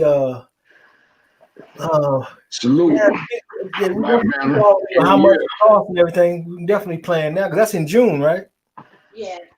June 10th to the 13th. Black Panther talking on Juneteenth, that's Juneteenth, bro. Yeah, Black Banner talking to Basement, man. He talking to him, yeah. What'd he say, Basement? He said he gonna get some more subscribers to the channel. Hey, brother, please do. Tell your people, smash the like, hit the subscribe button, and subscribe to my channel. Not only my channel, but Brother Clarence McClain channel and Black Star Sports TV. Yeah, yes. That's Black Banner. I'm trying to eat $100 steaks, man. Do it. Yeah, man. Banner's up there. He's in New York too, bro. Yeah, he's New York cat. Oh, he is? Bro. Yeah. Oh, I didn't know that. New York cat, bro. Yeah, man. Good brother, man. Real good brother. That's one of my wingman, man. They help me on my channel. Yeah, okay. man. They be in the chat, monitoring the chat, man, keeping them. You know, he gonna have to send me his information. He gonna have to send me his information, man, where I can look him up. Yes, indeed, man. Yeah, that's some good brothers, man. That's a good thing, man. We like a network of good brothers just linking up, man. And that's. Let me tell you something. I told, like I was telling somebody earlier, I said, let me tell you something. When you got people just in general that you can talk to from different parts of the world, Texas, Cincinnati, Florida, whatever, it's a beautiful thing because at the end of the day, if you in somebody's town and you don't know nothing about that town, you can call that person up. Hey, bro, I'm coming to your town. If you can't show me around, can you just tell me about a few places? You know what I'm saying? Stuff like that, man.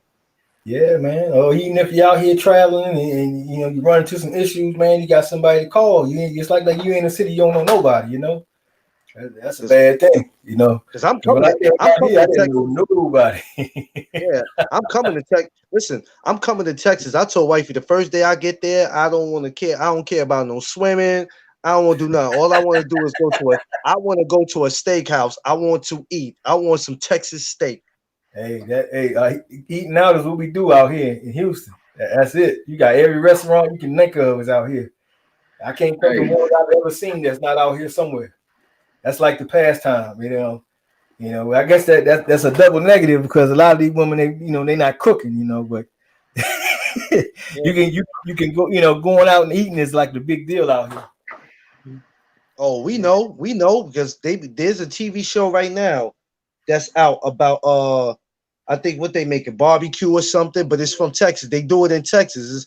They show it on TV. I forgot what it's called, but it's people making barbecues and all that, barbecue ribs and all that. But they do the show in Texas, and just watching the dudes who make it, I'm looking at them like, oh, these are some big boys. I said Texas got some big boys. Jesus. Hey, I got some news for you guys. What's up?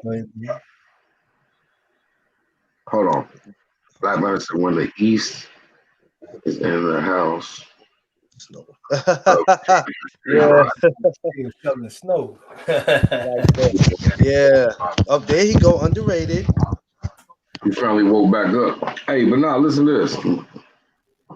I'm looking at this on Rain TV on Instagram, and they stated that Canelo reveals he deliberately targeted Caleb Smith's left arm because he knew the counter hook was one of his best weapons. Man, they showed his left arm after the fight. Yeah, he had bicep injury, Yeah, his bicep. Swole like a mug. So that's what we doing now, Canelo?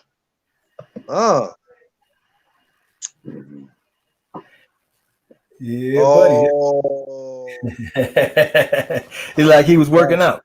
That's crazy. Y'all see that, right? Look, man, you see the way he grabbing it. Ooh, that mug hurt. Oh man, poor little Tank Tank.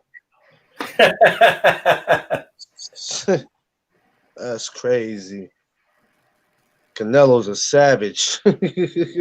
I'll rip your arm out the socket.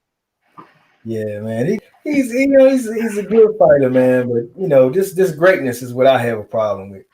I ain't never gonna say the man ain't a good fighter, but this whole thing about I'm the pound for pound and he talking that trash out his mouth now. That's too much. Because if you getting the money, be quiet about that and get the money. I can understand. But when you want to stand on the podium and start hollering about I'm the pound for pound, I'm the best, and I'm this and this and all that, well, you need to be proving that to me. You need to be showing me. And showing me is fighting the guys I want to see you fight. If you're gonna fight a bunch of European guys, you ain't showed me nothing. All right, now listen to this.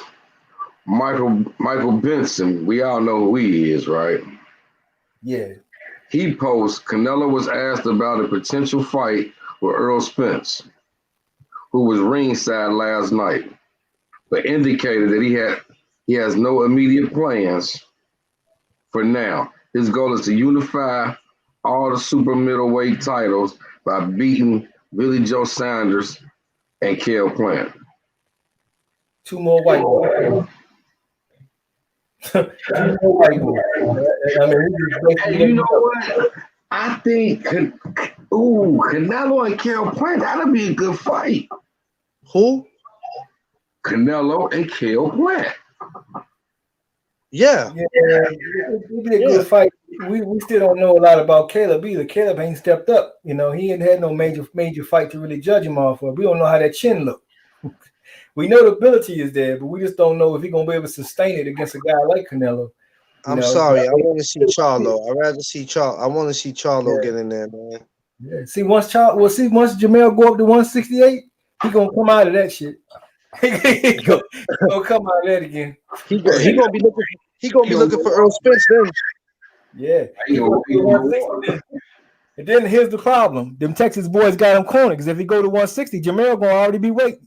And he already ducked Jamel. Look, he already ducked Jamel one time too. People don't talk about that. When he came out here to Houston and he fought Kirkland, he was supposed to fight Jamel that time. Oh wow! And he fought Kirkland and he requested that Ann Wolf not be in his corner. Yeah, I remember that. Yeah, I remember that. All that. And that's way back then. He had the kind of power to tell this man he couldn't have his trainer in the corner with him. That's crazy. And then you ducking another guy that's in H-Town. That's why the Charlos left Golden Boy behind it. Golden Boy had a strong team, man, but they messed up on a lot of fighters. They had a strong team, man. Yeah, real strong team. Here's the thing about that. They did have that, but the thing what made them big and strong was Floyd Mayweather, Al Heyman's involvement. That's when things really picked up. And then when they realized that he was building something for Mexican fighters and he didn't give a fuck about the black ones, they said, well, fuck that, PBC. and there began the rivalry right there. And everybody started leaving. They said, we off this meal. Yeah, we off this plantation shit. And then these damn fools was too dumb. I mean, they was too dumb to realize that these was the talents. Instead of saying, well, I'm going with the talent and not worry about the racial element, because if you got the talent, you're gonna always exist. But they said, nah, we want a Mexican thing. So that's what they did. Master said he ain't gonna give us the contract we want, so I's gonna leave. Yeah, it's not right. Master gave them the biscuits. I was supposed to get my biscuits with butter on them, and they didn't give them to me. I don't know what Master talking about. I told him I'd go get the butter. I walk all the way to Iowa. Give me some butter from Iowa. Hey, I put the butter on myself. Sad, boy, people gonna be upset in the new year, man. I'm telling you, man, the way we about to come at the world in the new year, Jesus. Hey, that's what it is. No ducking, baby. No ducking at all. I'm trying to tell you, if you do it, you gonna get called out. I don't care who you are. I will expose you. There you go, man. the fights, man, for sure. I'm looking forward to the Texera in the Brown Castano fight because as soon as that is if Castano wins that, and I'm rooting for him heavy. Brown Castano. No, when is the fight? It's got I gotta see, man. It's supposed to be in January because it was supposed to happen before and it got delayed because of the COVID situation. I'm thinking it's got to happen early 2021, man. I thought January, something like that. They was talking about it. They're gonna announce it pretty soon. I think they're gonna let us know before the first of the year because that's been in the back burner for a minute. Nope, nobody's fighting next week, right? Hold on, let me look. I thought somebody was because I heard them say something like that. I should have looked myself. Yeah, somebody fighting on the 26th. I know somebody's fighting on the 26th. Yeah, that's what I heard after Christmas or something like that. It's supposed to be about. I don't know who though. Yeah. I tell you what, right? Between March and June, there should be a big fight that should be taking place in Texas. Man, for sure. And we know who those two are. So, if it don't happen, I'm still coming anyway. Yeah, man. At least gotta have that one main one, man. That one main one is just. You know what? I don't care if it's Tank coming to Texas. I don't care if it's Canelo coming to Texas. Just know I'm out there with a ticket and I'm getting me the finest steak that I can have out there. Like Bernie Mac said in Soul Man, I'm gonna give me a steak big as your damn back. he told damn man, I can't remember Samuel Jackson that I'm about to go back to my hotel room, give me a big ass steak big as your back. Sam looking all messed up because he was living a little less foul. Yeah. Like, damn. Let me tell you, man. Ain't nothing like some good old steak and then watch you a fight. Nothing like it. Best thing in the world, man. But yeah, man. Well, I'm looking forward to the new year. I'm really ready to get this year all over with, and I'm hoping the new year will be better, not just in fights, but just in life. The COVID. We gotta pray that it calms down, and other than that, man, hopefully we see the fights that we want to see, man. Yeah, let's hope. That's number one, man. And they need to open society back up and let people start living again, man. Because this shit here is a drag. Well, and I believe it's an overreaction, but I mean that's just my opinion.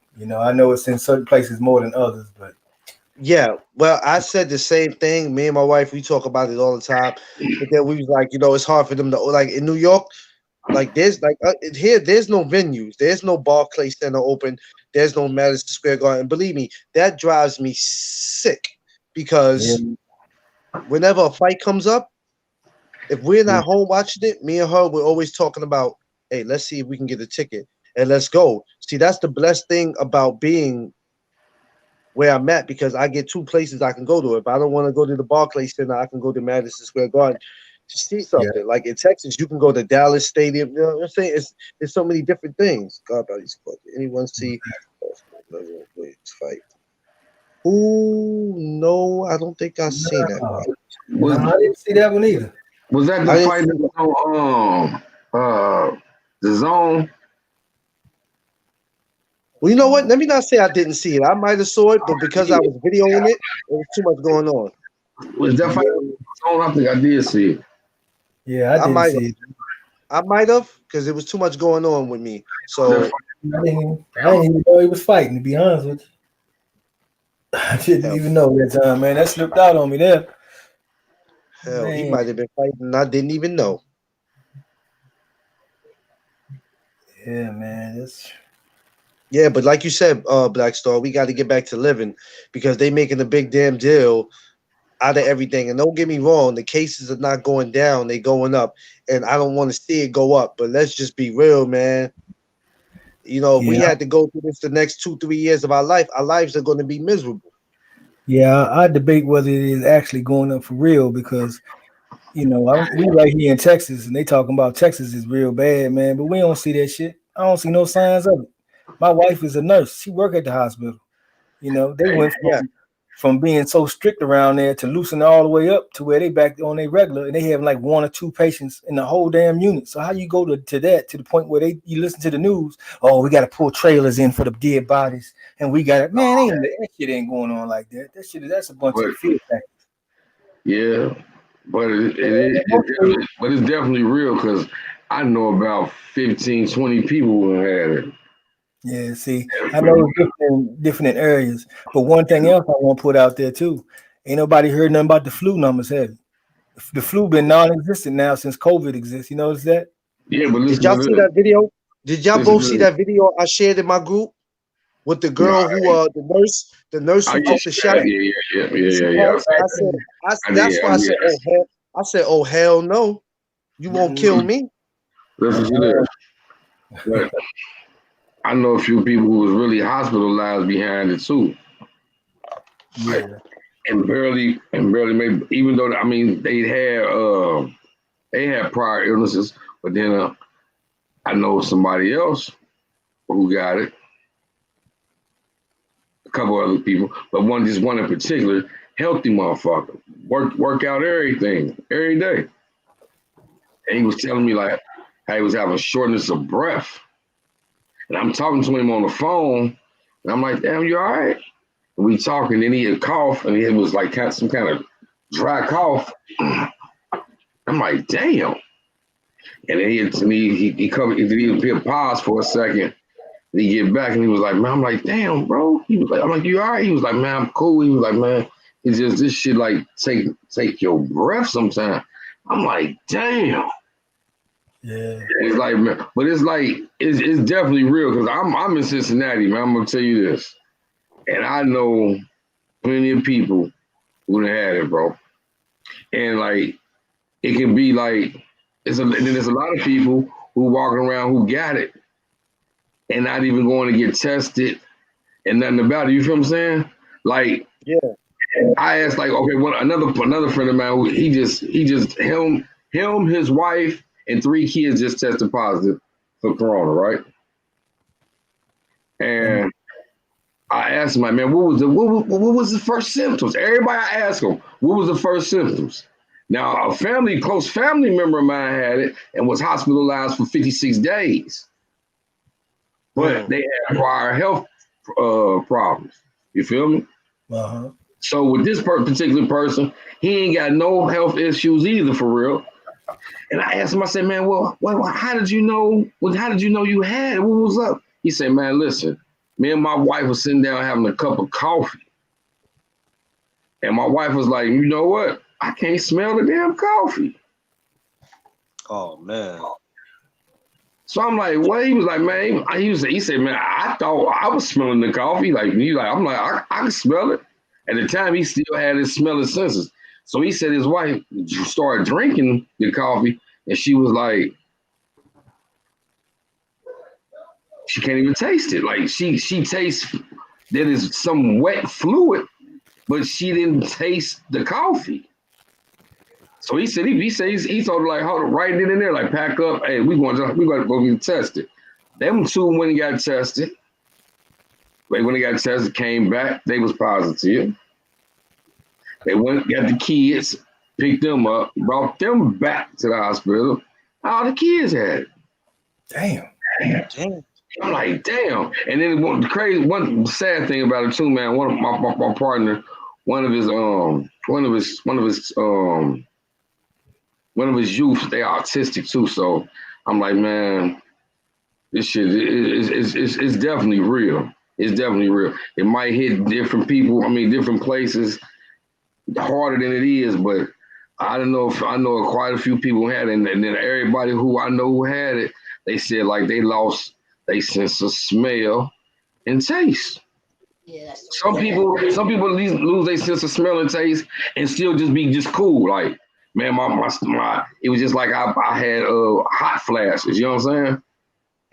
But then some people say they was goddamn it in the bed, goddamn it can't move for 2 weeks.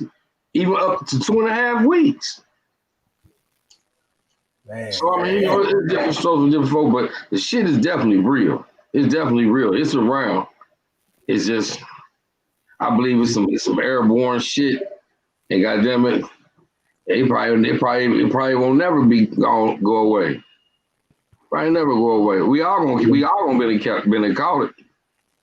Yeah. But you never know because, like I say, some people might have been already had the symptoms and didn't even take the knowledge to even know that they had it, even to go get tested. You feel what I'm saying?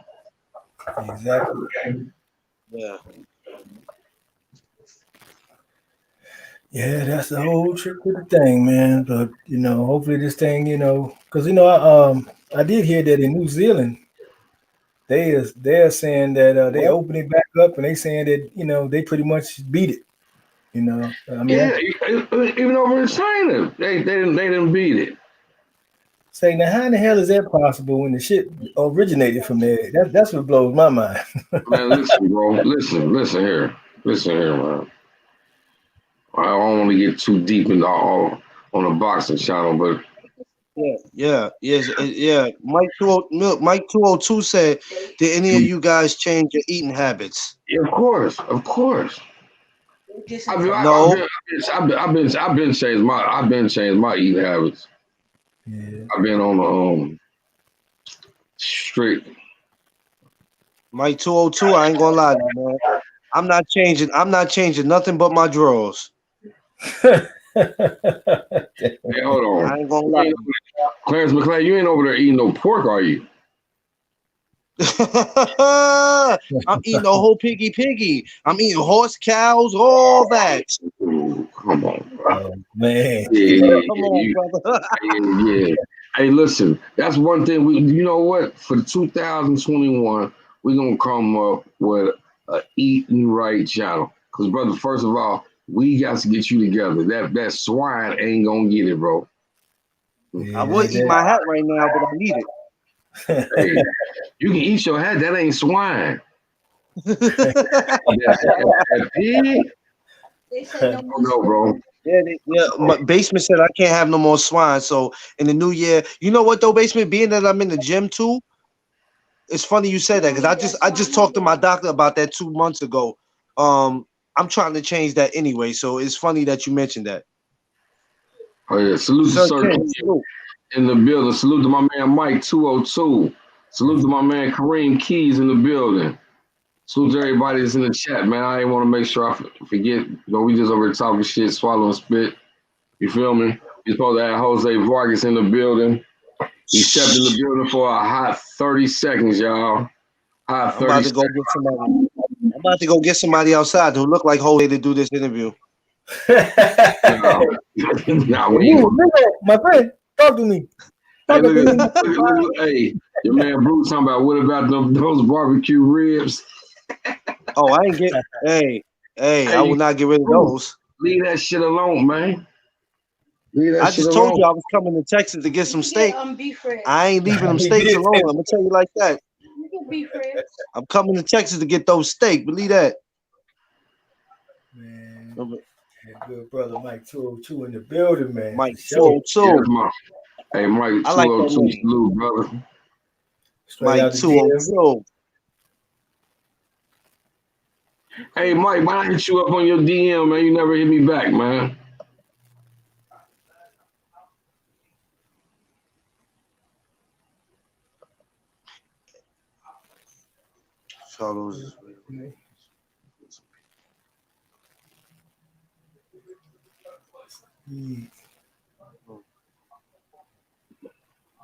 Yes, sir.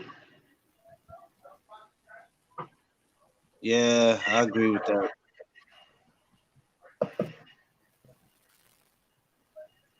What Bruce laughing? What's he laughing at? I'm like, I leave that pork alone. Leave that pork alone. Yeah, he's symptomatic. Yeah, man. Yeah, I'll do my best, basement, but I can't promise you nothing though, basement. I'm not gonna lie. I'm a little porker over here, man. For real. It's a process, man. Hey, when it comes to that pork, you gotta worry about your heart on that one, though, bro. Listen, man. We got to start living by the laws of Dr. CB, man. Yeah, man, you said it right there. Yeah, I ain't gonna hold you. You're gonna have some beef Slim Jims at your house when I come to Cincinnati. Say what? You're gonna have some beef Slim Jims when I come there. I can't eat chicken. I gotta have something, man. What I'm look, basically, you don't eat. Listen, you don't eat chicken. You don't eat fish. Yeah. Right, well, only thing I don't eat. The only thing I don't eat that I can't eat is crabs. I don't eat none of that. I can't do that. All right, yeah, that's cool. I bake it though. I bake it. I like to bake my chicken. Bake it, grill it, fry it, however the fuck you want. Pork alone, bro. Yeah. Leave that pork alone, bro. Shit ain't right. I'm gonna work on it in the new year. I promise you. I'm gonna work on it in the new year. I can't guarantee you nothing, but I'll try. New Zealand was doing the national. Oh yeah. Yeah. Intentional herd immunity. See, yeah, that's one thing about it. You know, with them coming out with this vaccine so fast, like, man, hey, you know, see, one thing they ain't say too, that they ain't saying, the vaccine was only tested on people 16 and older, and the vaccine was only tested on females that were not pregnant. You feel me? Yeah. So you know, it's a lot too. And then here it is. It usually take what 7-10 years for a vaccine to really know the effects of it. You feel me? But who's that said that? What? His wife answering in the background. Too loud if he can hear that. That's my man. He know my wife throw down, man. He know my wife throw down. Yeah. Okay.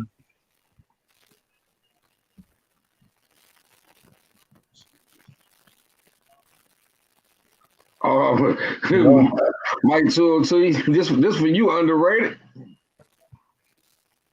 All right, that man fell asleep after that, eating that plate. Yeah, underrated. Underrated was getting it in, man. Yeah, that plate rocking, boy. The iced tea and the whole nine. He in the symphony now. He in the symphony now, y'all. Yeah, he in heaven. He in heaven right now, man. Mm-hmm.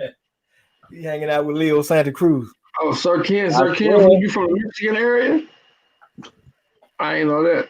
Damn, salute to you. You survived prostate cancer. That's what's up, bro. Man. That's what's up, man. Salute to that, man. Real talk. Salute, Sir Ken. Hey, Sir Ken, you said you sent me a request the other day. You think? Just send me another one. Prostate cancer survivor. Yeah, salute on that. He said he sent me a request, but I didn't see it, so he could send me another one. Oh yeah, hit me up, bro. I hit you up before. That pulled pork. Oh man, come on, Bruce. Come on, you OG, man. You OG, man. Hey, listen, man, you OG. Come on, Bruce. Come on, Bruce. Yo, Bruce. Yo, Bruce is the. No, he just made him sick with that. Yes, indeed. Yeah, send me another one, Sir Ken. Yeah. You can send me that so I can put you in both of the groups that I'm in. Yes, sir. Oh man, yo. My man must be partying tonight, man. He want us to wait for him. I don't know. All the questions I wanted to ask him just ran away just now. Man, look. Oh, you wrote down the questions that you had. Oh, you were ready, man. He was ready. Yeah, he was ready. He wrote a whole paragraph. Yeah, he might. If by chance he don't make it today, man, he might pop in, one day this week or something. You see that right there, though? You see what they talking about? That pork will wake up cancer in your body. Yep. And leave that shit alone. That shit pork like sugar, bro. Yeah. Yeah, I'm going to get me a duck after I get off the live with y'all. Well, you can go eat some duck, but that duck ain't no pig. I'm gonna get the pig too. I'm gonna get both of them. I'm gonna get both of them, man. That shit alone, man. No ham, no chitlins, no none of that shit, bro. Oh my God, you just upset me when you said chitlins. Oh Lord, I really ain't a big fan of chitlins. Nah, man. Hey, I'm just telling you, none of that shit, bro. If you should be eating turkey, fish and chicken. Listen, I'm trying to keep some weight on me, man. You gonna have me out here looking like I smoke drugs or something, man. They got starch. That's what you got baked potatoes and shit like that for. You gotta get your greens in so too, check bro. it, right? If I'm coming to Cincinnati, right, and I want to eat healthy, right? Me and my wife, we come in there, we want to eat healthy. What's the spot for us? The nation of Islam. My man said the Nation of Islam has one of the best eating programs. Yeah, but if you follow Doctor, if you look up Dr. CB on Instagram, his grandkids, they took over his Instagram, and they give you a list of what foods to eat and what not to eat. But the main thing first is you got to start off drinking alkaline water. Mm-hmm. Yep. That's the number one thing. Alkaline water. Alkaline is good for your body. Okay. Listen to this. We got this. We gonna stay on this topic. We ain't got nothing else to talk about right quick. Alkaline. You got to get on the alkaline water. Alkaline is what's in your body. Listen to this. Can't no disease live in alkaline, in pure alkaline. Pure alkaline is 14. So a lot of the water that you drink, if you're not drinking high alkaline water, then the water is really not even no good for you. It's really hurting you. So you want to get you some high alkaline water, which they got alkaline water starting from 7.5, all the way up to 9.5. Mm-hmm. You can get some of that at the Dollar Tree. Dollar Tree got big bottles for $1 for alkaline. Yeah. You want to start off with the alkaline water, and then it's just about changing your diet, bro. It's just like pork. That pork, man. If you get off that pork, you'll feel the difference. It's like I don't eat beef. I might eat a steak once every 6 months. I don't eat beef. No, that shit it don't digest. It don't digest in your body right. It takes your body 30 days to digest a steak. And I love it. Yeah. See, but this guy, Dr. Sebi, he cured AIDS. Exactly. Long before anybody. He cured herpes. He cured a lot of those things that doctors still trying to figure out. Yeah. Listen, it's this true story. Michael Jackson, Magic Johnson. Yeah. When Aaliyah died in the plane crash, Google it. She was on her way to go see Dr. Stevie. Mm-hmm. After from the video. Yeah, Left Eye was out there with him when she died. You feel me? Listen to this. Here go another true story. Remember when Charlie Sheen came out and said he had HIV? Yeah. Charlie Sheen was on TV. He said, "Man, listen, I went to a doctor, Dr. Sebi, and Charlie Sheen said, man, I don't have HIV no more." And they was like, man, what? This interview. And I'm listening to this interview. I'm like, and he like, man, yeah, I went to go see Dr. Sebi. And Dr. Sebi said if I had HIV, he will sit over here and drink my blood to prove this shit. Man, this shit is crazy. This on YouTube, some shit for real. Man, Charlie Sheen was talking, but he was talking about Dr. Sebi because Dr. Sebi was the man, like Black Star say, he came up with the cure for AIDS, and the government went what they USDA whatever they call it, USD, they wouldn't give it the USDA stamp. Like he went to court for all this. Man, you gotta Google Dr. Sebi, man. He went to court and won. He beat them in court with documents, and then they ended up, he was just, he just passed away 2 years ago, and it was mysterious how he died, but that brother had it, man. He definitely got it. Man, what they say, Dr. Sebi was like 300 some pounds, man, out of shape, everything, and brought himself back to health. Yeah, he was 80 years old, man. Had a young girl. Still, and talking about his health, he's still functioning. He's still able to do what he do. You know what I'm talking about? At 80. So I mean, and that brother was he was slim. He was real lean. He didn't have no excess weight because he knew how to eat. He'll tell you how broccoli, cauliflower, we ain't supposed to eat none of that. The man-made vegetables. When we eating fruits, we want to eat fruits with seeds, like watermelons, your cantaloupes, even your grapes. You want to eat your grapes with the seeds, not seedless grapes. Seedless grapes, them fake grapes, man. Yeah, everything without seeds in them is not natural. You're right. They've been created in the lab by somebody. And I tripped when I learned about carrots, man, because I would love me some carrots. I eat a whole bag of carrots. Hey, that's what I'm saying. But see, I'm glad we're talking about this, right? And this is my saying on things. We were born, we were taught wrong from the beginning. Yep. We were taught wrong from the beginning. Here it is when we was little. Oh, eat your broccoli, eat your cauliflower, eat your carrots. Man, that shit ain't even good for us. None of it. He said anything white, don't eat it. Like sugar, flour, cauliflower, the white foods, don't eat them. Ain't it funny when you go to the dentist or you go to the doctor's office, they give you Jolly Ranchers? You're not supposed to eat. We're not even supposed to eat sugar like that. We're not supposed to dissect sugar. Sugar sits around and turns to cancer. Yep. Hey, Basement, let me ask you something, man. Yo. All right, so you said no sugar, man. So I should get rid of this. That what you're telling me? I should get rid of this. I can't get rid of the sugar, man. I need the sugar, man. I need it. I can't get rid of the sugar. No, man. Bro, listen to this. I'm just saying this. You can eat with sugar or whatever, but when you eat, like say for instance, you eating candy, Jolly Ranchers, now later. And a lot of stuff has high fructose corn syrup.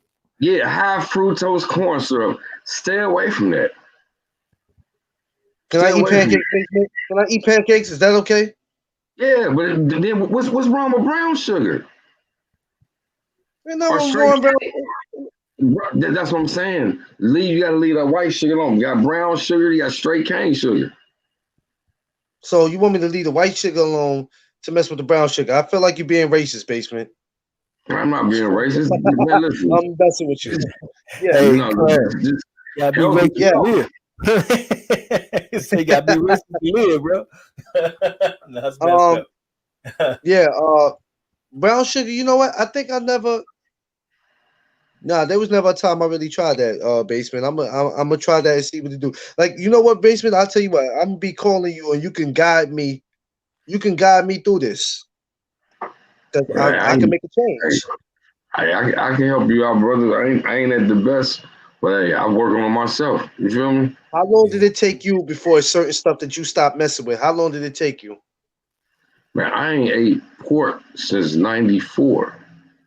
Jesus Christ! Yeah. Since Patrick Ewing missed that layup. Oh, man. Since my son was born. Josh Starks missed them 17 3-pointers. Oh man. God, he made me sick, man.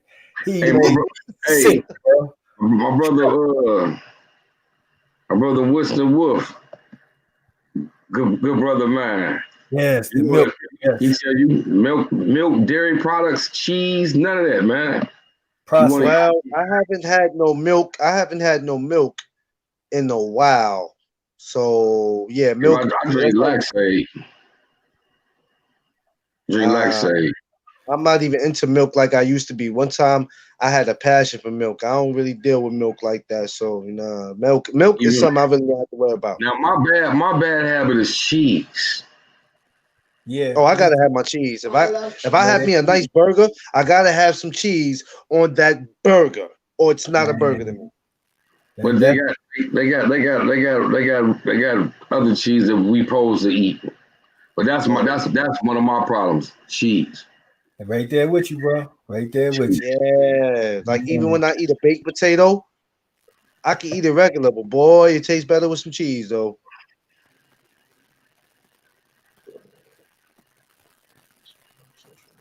Man, Bruce Gold's got the key, man. Hey, Bruce Gold, you need to holler at me on social media, man. Hey, exactly. Exactly. So, exactly. Yep. Kareem Key said he never ate pork. 55, man. 55? Yeah. Yeah, he was born in the Muslim relief, so he stopped eating beef. Wait a minute, I stopped eating beef in 87? Man. Yo, that's crazy. Yeah, man. Hey, that's true. That's true. That's a good friend of mine. Wait a minute, hold on. He stopped eating beef in 87? That's crazy. Yes, sir. Yeah, I don't really fuck with that sour cream too much, bro. I do ranch. I like ranch better than sour cream. I don't even deal with that. So that sour cream is something that's not even in my category. My wife would tell you that. The wheat deli bread. Yeah, I used to do that too at one time. Hey, yeah, we ain't eating too much wheat, soy. That ain't good for you. One time I used to eat that when there wasn't no Wonder Bread in the house. And that's what I do drink if I do have a bowl of cereal. But that's what my daughter drink all the time is almond milk. Yep. Yeah. You know, hey, check it, y'all. Let me ask you, this is a question for you and Black Star. When y'all wake up in the morning, what's y'all breakfast in the morning when y'all get up? I don't eat breakfast. It depends, bro. I might not eat breakfast. Black Star, you and my wife need to be best friends because y'all just alike. Yeah. And my day start early, bro. I get up at 6:30, so it might not be no breakfast. It might be a couple granola bars or something. Couple granola bars. Take my vitamins, my sea moss with some orange juice. Man. And I get up on my way, and I take my black seed oil pills. Man, yeah, but that orange juice though is acidic. You don't want that acid. That acidity is the other thing that we got to fight against too. Look, my thing is at some point, basement. You know what? Sometimes for black stars, I'll put my sea moss in a glass, a little shot. I take a little shot of Simply lemonade. Yeah, and I put it in there because I ain't gonna lie. I can't just do the sea moss straight. I can't do it. I can't do it. I can't just do it. For Thanksgiving, don't like doing flavor sea moss because it feel like I'm taking something out of it. You feel what I'm saying? Like it ain't the flavor sea moss don't look like the regular sea moss. You know what I mean? Exactly. So if you look at the flavor sea moss, like I didn't get mango flavor, strawberry flavor, and I keep it refrigerated and everything, and then I'll go to get it. I'll go to scoop it out, get my 2 scoops in the morning. And it's like, man, this shit look wet. Man. It look like it's all wet, and I can switch it around. But if I get the non-flavor sea moss, and it's good. So when y'all do eat, when you finally do get hungry, what is it that y'all eat when y'all finally do decide to get something? Man, I eat. Man, one of my pet peeves is I eat chicken all the damn time. Chicken, fish. Yeah, them white. All right, I love them white. This would be a question for everybody who's on the chat or whatever. Does exercise play a role too? Y'all exercise? Yeah. Y'all ever walk? Yeah, yeah. I gotta do more of it though, man. But you gotta put in for a mile, you do a protein shake. Yeah. I'm glad you said that, Basement. I'm looking to get a shake right now because I'm in the gym and my trainer's like, yo, you got to get where you need to be. What's the best protein shake right now today to have? I send it to your Instagram. Okay. I send it to your Instagram. I ain't gonna sit over the airwaves and they ain't gonna give me no motherfucking kickback.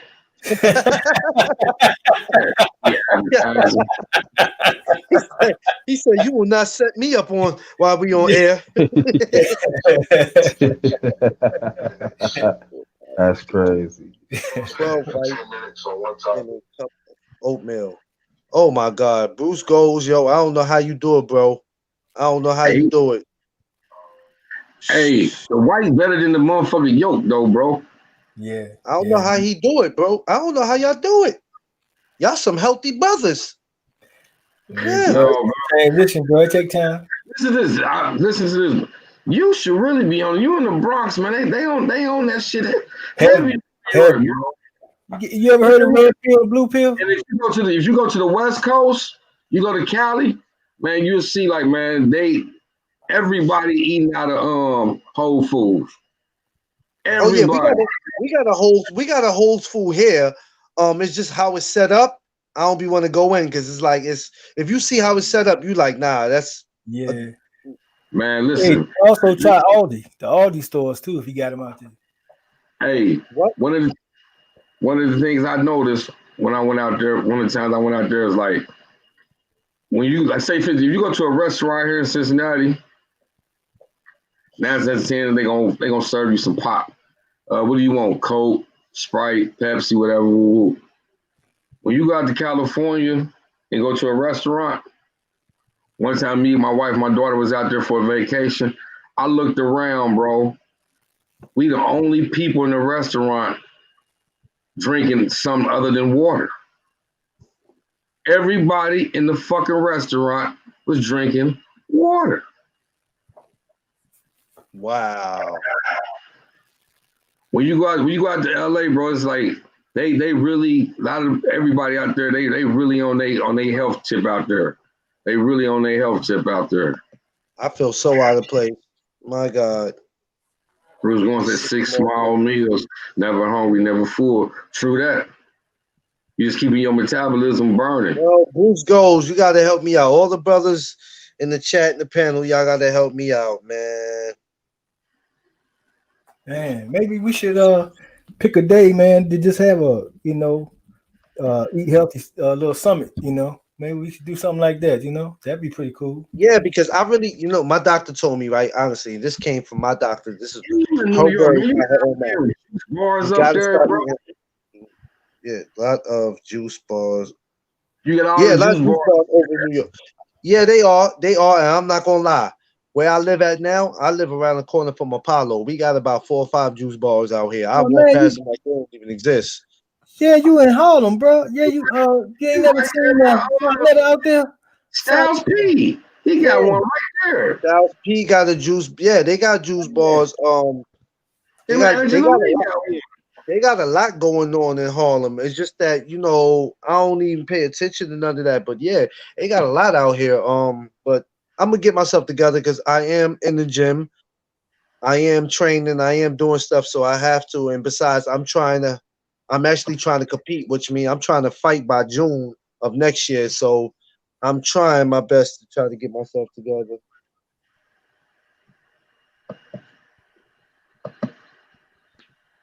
Yeah, I need to get in that gym, man. I see my brother Clarence in there getting it in, man. I be saying, man, I be hearing that rocky music in the background. Hey, I suck in the gym. You might be getting that gym because you keep calling Logan out, bro. he like to take you up on that one, bro. Hey, when they make it, you cannot say you're not ready. I'm telling you. You know what? I tell people because people say, what is it that the gym do for you, man? I said, man, gym is the place where I can let stuff out, man. You know what I mean? I come to the gym feeling some kind of way, but I leave feeling another way, man. You get to let the beast out when you're in there. Yes, sir. Oh, of course. Only Well, $6.99. you 101. know Sir Ken, when it comes to the smoothies, I make my own smoothies at home. Hey, Sir Ken, you got to give me the info on that. I got a Super Ninja, and I go get me some bananas. And this is what I put. This is what I like to put in mine: some bananas, strawberries, sometimes some blueberries. I even take and peel like 1 or 2 oranges, and I'll probably drop a couple leaves of kale, put it in the blender, put a little bit of almond milk or water, and that'll be it. Hold on 1 second, bro. Keep. Yes, indeed, man. Yeah, that's a whole process, bro. It really gets deep, and it's a lot of stuff to it, bro. But yeah, a lot of these brothers and is that underrated?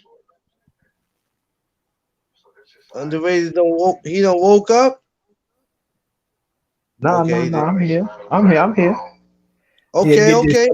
He had to get that second plate, bro. Yeah, man. We thought we was gonna send the goons to go get you. No, I got some goons. Keep on messing with me, y'all. I ain't playing with y'all, man. You had got the itis. That's why you disappeared. No. I was listening. Y'all hitting some good points, man. Yeah, I'm trying to get the good brothers to help me out, man. I guess change my eating. You know, when you so used to eating one way and that's where you been eating like half of your life, it's like it's not easy. Like, I'm not gonna lie. I remember I've been clean from I used to smoke a little marijuana. I've been clean from smoking marijuana for about 10 years now, man.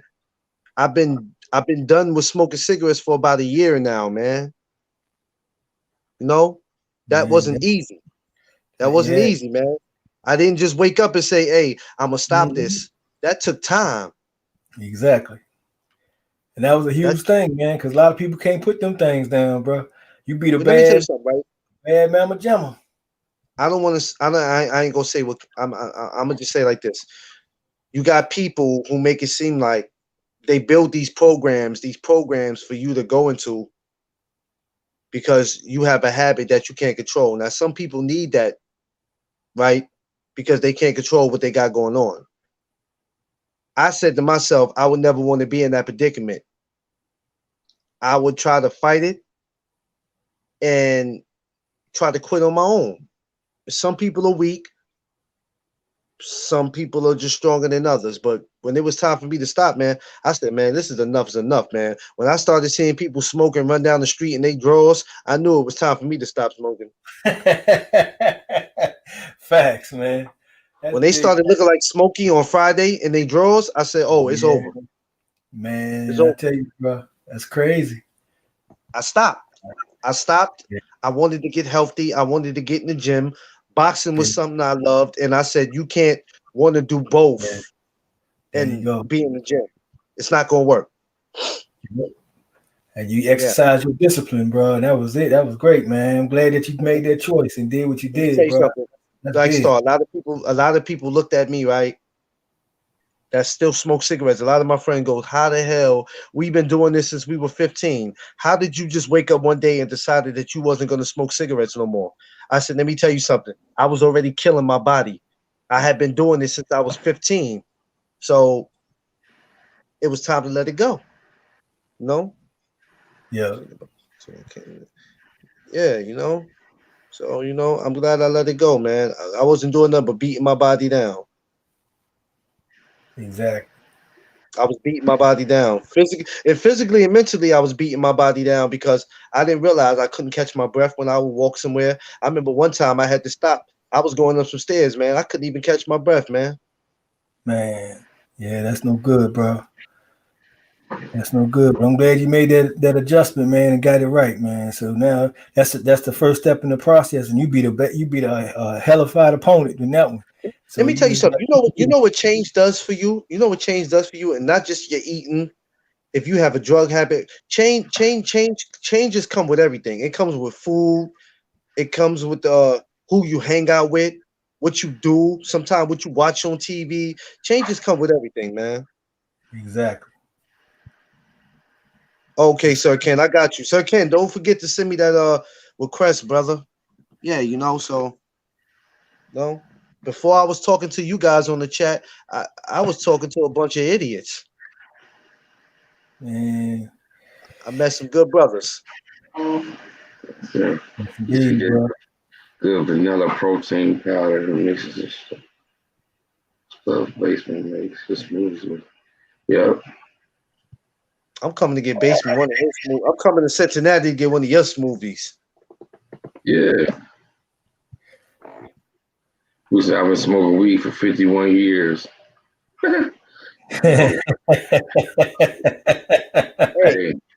Hey, man, hey, let me tell you. what did I say? I'm gonna smoke that shit to the grave. Man. Hey, all it did was make me hungry and destroy the refrigerator. Keep me with my sanity. Keep me with my sanity. Yeah, one thing about that is your approach to it. If your view is to do it for recreation, you're gonna go to the Frigidaire. But if you're doing it for things like meditation and stuff like that, it all has to do with your focus. Because if you're doing it for that reason, you're gonna have a different response to it. People that do it for recreation, you're gonna be out there just I'm gonna eat this because you don't know what to do with this feeling. But you know, with cigarettes, stop smoking cigarettes. You know what it did for me? It did. I don't know if anybody who ever smoked a cigarette could relate to this. Let me tell you what it did for me. I noticed when I stopped smoking cigarettes, my eating habit went sky high. Oh yeah, this is because you just quit smoking. Period. That's if you smoke cigarettes, smoke black and mild. If you quit smoking weed, your appetite gonna go up. Basement, I started to become a pig. Yeah. My wife couldn't figure out what was wrong with me. She said, "Who's having a baby, you or me?" Hey, I got a partner, man. He probably about 120, $120 soaking wet. Oh, maybe $130. He about $130 soaking wet, bro. Hey, wow. He went to the hospital smoking, man. He was smoking some kush. That motherfucker didn't sit up here and coughed up a lung. Hey, listen, they tell him you can't do no more smoking weed, no more cigarettes, none of that shit. Man, that motherfucker gained like 30 pounds in about 2-3 months. Like, damn, man. Nigga got cheeks and shit. Let me tell you something, right? Yeah, every time I talk to him, he talking about eating. Like, man, that nigga, that's all you talk about is eating now. Let me tell you, the scariest thing that happened with me when I started smoking cigarettes, and the doctors kept telling me, every time I go to the dentist, stop. I noticed slowly I start losing teeth. Slowly, I was losing teeth up here that I had to get replaced. It was crazy. Mm-hmm. Yeah, that shit along too. What did he say? He said Uptown what? He's Harlem Uptown. Harlem Uptown. Brother Over man. Watkins. And get you a wheatgrass. Oh, on 125th Street. Okay. Okay, yeah, I'll check that. I've probably seen that before. I'll check that though. Yeah, but so that's what Stop Smoking did for me. You know what I mean? It did a lot of different stuff for me. Exactly. Yeah. I controlled it. Yep. 43 years for me.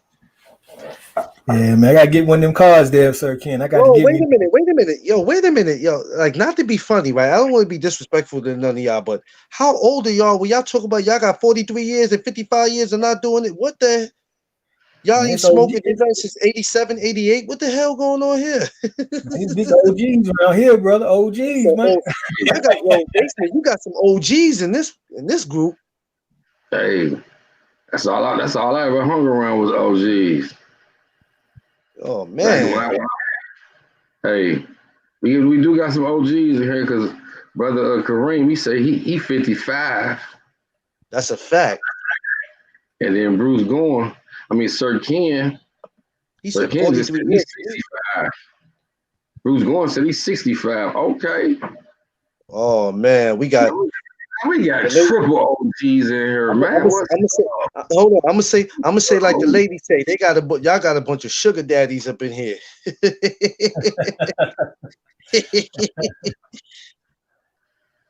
Yeah. Yeah, Dick Gregory, he another one to tell you about that. Sir Ken say he 56. So real OGs. All right, but it's all right. I like to talk to some OGs because me, you know, I would be the baby of the crew, man. So, you know, I could come to my OGs when I need advice. Yes, sir. I can't talk to nobody my age because they clueless. They don't know nothing. They clueless. I'm not gonna hold you. They don't know nothing. Nothing. Hey, man, I never did find out the fight for Saturday, bro. I can't even find it. You can't find it? I don't think it's a major fight though. It's like somebody fight. It's not like somebody that be like, Yeah, it ain't gonna be nothing major. Yeah. We haven't had a major fight for the end of the year since that Tank and Gamboa, and that wasn't even major. Yeah, we could have had Haney and Gary Russell on the 26th. Yeah, we could have had Michael. Yeah, we could have, but people they're gonna play games. Would look good next week, wouldn't it? Hey man, your boy over here going. He going off, man. Who that? Your boy Fred, man. Oh Fred Lord. Live, man? No, he's just. I'm looking at his Instagram. Like he been going off all day about Canelo, man. Yeah, he said there was no VADA drug testing for that fight. It wasn't. No, there was none. Yeah. See. He put a video out. He showed it online live. Now listen to this. I wanted to say this earlier too. Man, Canelo didn't look. Even though he hands down won that fight. Oh yeah. But Canelo didn't look. He didn't look all that great, man. As they Exactly. He didn't look sharp at all.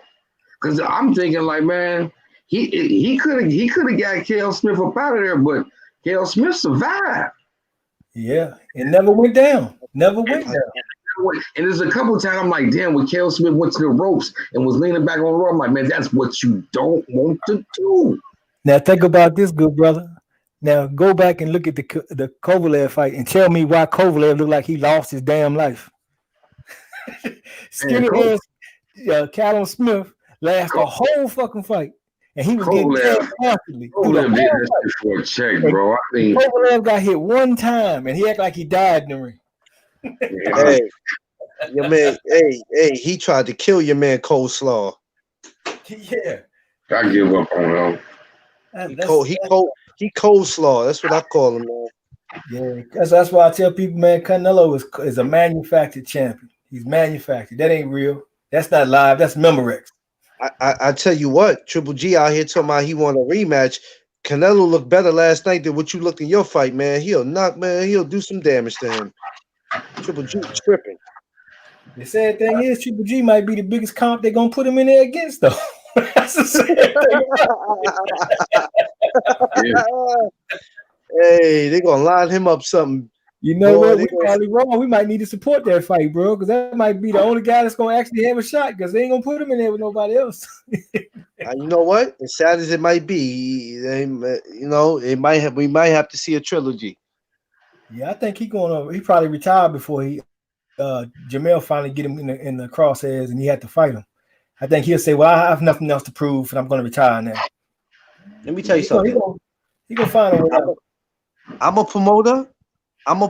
If I'm dealing with Canelo, I can't talk to him because somebody got to translate it. But I'm a translator. Listen, bro, what we doing? What are we doing, man? Like, you gonna fight these big fights? Like, come on, what we doing? If not, man, I'll be ready to let you go. Because guess what? People looking at me crazy because I'm a promoter. Like, come on now, I'm promoting you. What's up? You out here making me look bad. Okay, but now you gotta failing to realize this. Canelo just got out of that contract with Yeah. Golden Boy. Ain't no more promoter. He got his own money. He gonna promote his own self from now on. Yeah. Well, yeah. That probably would be in his best interest to do that. He got to take a couple financial L's before he step it up. Because Uh, when you really slice it, the biggest money fights for him is right here in Texas against one of these Texas boys. He can't make that money fight Woo! nobody else nowhere else because they got the venue that they can see the 100,000 motherfuckers in by itself. Ain't no place he can go that can do that. If he go to Mexico City, he can fill it up, but he can't generate the money worldwide. He can generate the money from the city and worldwide if he fight one of these boys here. That's the biggest money fight for Canelo. Canelo can't make that type of money fight nobody else. Lions Yeah, only, baby. yeah, but yet he running from his biggest payday. Nobody talking about that neither. Nah, That's his biggest payday. Because I mean, the money he'll make from the house is going. I mean, we ain't even talking about the pay per view. The house money, 100,000. I think 100,000 people coming to the stadium, man, to watch that Canelo and Jamal Charlo or whoever it is he pick out of the bunch. That is the biggest fight that he can get. He can't experience a bigger fight than that. Nowhere on this earth. I challenge anybody. Name me another fight that he can fight that's going to put that type of attention on a city somewhere that's going to can generate that type of bread. hey, Charlo out here. Look, Canelo out here on some. I'm the franchise champion, and I ain't paying them Charlo boys nothing. I ain't paying them nothing. I know, man. It's crazy, It's man. crazy. He done both Charlos, both of them. And then Jamal fought 3 mandatory challenges. He had to fight the mandatory challenge. He had to fight 3 of them to maintain his spot while he was waiting for the fight. And when it got to the point where it was obvious they had to do something, all of a sudden here come the franchise title. That's crazy, man. Can't make this up. Yeah. Now this morning you wake up and you go on Facebook and they talking about if you didn't think Canelo Alvarez was pound for pound best, well now you know. Man, get the hell out of here. Just like when Charlo he didn't knock out Deverenchenko. That's Deverenchenko. He ain't even knock out this fucking scrawny ass bum that went 12 rounds and was a punching bag that walked around the ring and he backed up the entire fight. He kept walking backwards. I'm like, what the hell is this dumbass shit? I mean, you just giving the guy the fight, but they didn't hold it against him.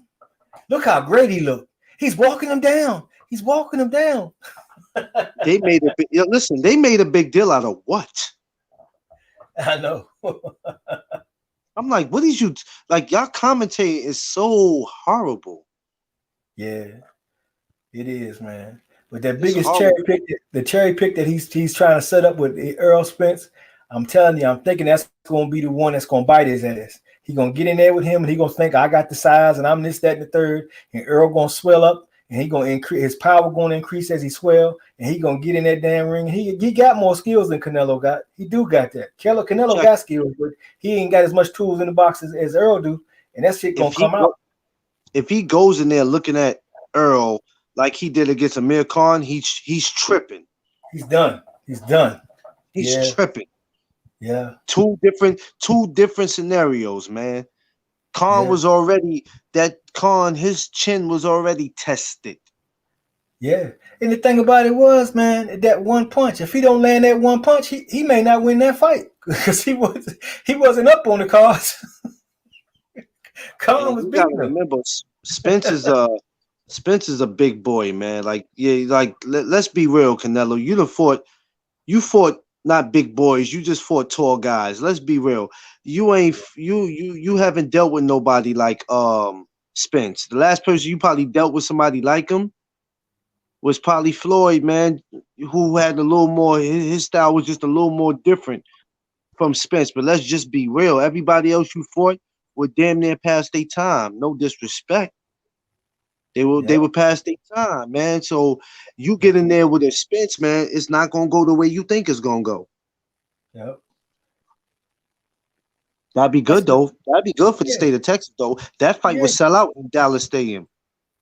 Yeah, it's just like if you take Deontay Wilder and then you put him in the ring with Evander Holyfield now, and then you put him in there with Tyson now, and then you let him get all these names on his thing, and they say, oh, he beat him, and he beat. That's just like what they do with Rocky Marciano when he fought Joe Louis.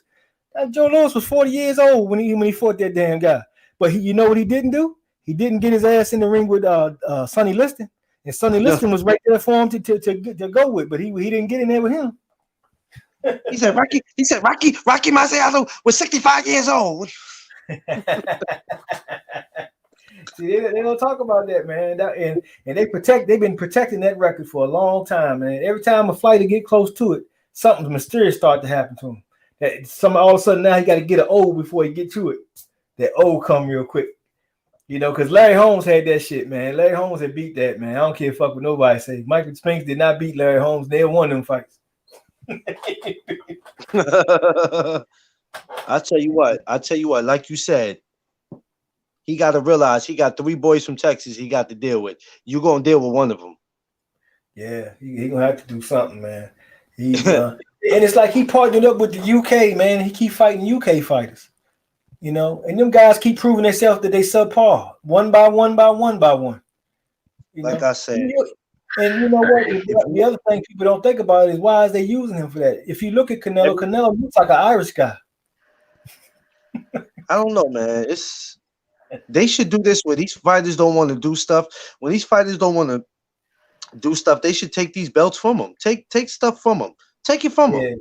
Yeah, but if they do, he will cry. Remember when he threatened to drop his WBC belt and the WBC started kissing his ass after that point? They was trying to make him do something, and he started crying. I'll put this belt in the chair. Now listen, if that would have been Wilder or something, they just said, "Oh, all right." Yeah. Well, if you wish. That too, but then you got to think Canelo Mexican. The WBC is ran by a Mexican organization. And they clearly show favoritism towards him. They clearly show favoritism to him. Just like, for instance, the fight last night. I don't understand why they was fighting for David Benavidez belt that he lost on the scale. Yep. If that was the case, the winner of Smith and Canelo should have been fighting David Benavidez. Since he didn't lose his fight, they should have been fighting him for the WBC belt. Yep. But you know what? Canelo don't want to fight David Benavidez because he know that's a problem. David Benavidez taller than him. He hit hard. He comes straight forward. That's gonna be that's a match. He talking about no Mexican versus Mexican. Get the fuck out of here. Man, that's Amber Morales. That's all he ever fought was Mexicans. he never fought a brother. Hey, that's the first Mexican fight I ever heard say some dumb shit like it. I'm not gonna fight no Mexicans, no. And nobody got a problem with it. That would have been a tremendous fight, Canelo and motherfucking David Benavidez. The winner of that fight, Charlo. Man. Yeah, that's something right there, man. You're right about that. But once again, the Canelo fans, they don't have a problem. As long as he keep fighting these guys like that and winning, they fine with that. He's the best ever. And then you got other fan groups that say, hey, this guy's better than him. They don't never want him to even try. They always gotta, keep coming up with new lists of why these fighters can't fight him, man. I ain't never seen nothing like that, man. And then the thing about it is, it's only when people support these black fighters and they try to say, certain things, they say, well, you being a fanboy or you're biased. It only works one way. We the ones that's biased. We the ones that's fanboys, but they not. But we don't care who the hell our fighter fights as long as they fighting somebody. That's the only thing we ask is that they allowed to fight somebody. Win, lose, or draw, we just want them to be able to fight. They say, no, well, you haven't done this and you haven't done that. Man, I ain't got to fill out no damn job application. I fight, you fight. I think I can whoop your ass. So what's the problem? Let's settle that. Ain't that the whole reason why the sport of boxing exists? Can't make it up, man. Yeah. It's ridiculous. That's the new normal. Sad. This is why I came up with the perfect perfect scenario. Came up Sure with the did. no duck zone because y'all out here quacking. Yeah, man, that's catchy too. That jump that's gonna get out there. Show. Listen. When I tell them that, it might sound stupid. How some people be like, "Man, that sounds stupid." A lot of things sound stupid, and people done got famous off it. Yeah, but they don't. That But don't sound. That make a lot of sense. yeah, Yeah, y'all here quacking, man. I'm trying to tell you, stop quacking. In 2021, let's not quack. Because if you do, Clarence McClain's gonna call you out on it. I don't care who you are, man. from I the can see your lightweight to the intros to heavyweight. your videos, man. The intro to your video is you can see a duck go across that quack quack quack, and then all of a sudden you got a hunter pop out in the woods and take a shot, pow, shooting all the ducks. Yo, I have to. You know what? That's not a bad idea, Black Star. But I gotta find somebody who could do that. But then that's gonna cost me some dollars too, man. Mark Nash, bro. Mark Nash do this stuff. Oh, you know what? I have to Yeah. talk to Nash about it. I got him. I got his info too. Yeah, I'll talk to him about it. He already Yeah, had brought that to my attention before. I want him to yeah, do something for McClain's promotion too. I want him to try to do an intro for that too. I'm gonna talk to him about it. yeah. He do all them things, man. He do a good job too, man. He do a good job. It's him, it's other cats, but that's a cat, I definitely know right off the top. That definitely would do it. Definitely. And like I said, late whenever I get a chance, them shirts is coming. I got actually, for you guys, y'all have two shirts. Y'all have the McClain promotion shirts, and then y'all have the No Duck Zone shirts. So y'all be straight. Yeah, I got some more. Yeah, I got some hoodies in the process of being made up now. yeah, I Hey, gotta get basement, because basement, basement sent me one of them joints, man. I need one of your shirts. Yeah, I got to get them. I got one. I just got that one printed, so I got to get some other ones, man. And then I'm gonna do the same, man. Make sure everybody gets straight on that, man, because that's how we That's roll, what. man. Yeah, Yeah, because yeah. basement already sent me one of his, man. That Jones is nice too. Let me Yeah, tell you what something. size you need, Clarence? I'm a large. Yeah, I might have. I'm trying to make different. I'm trying to make different size shirts though.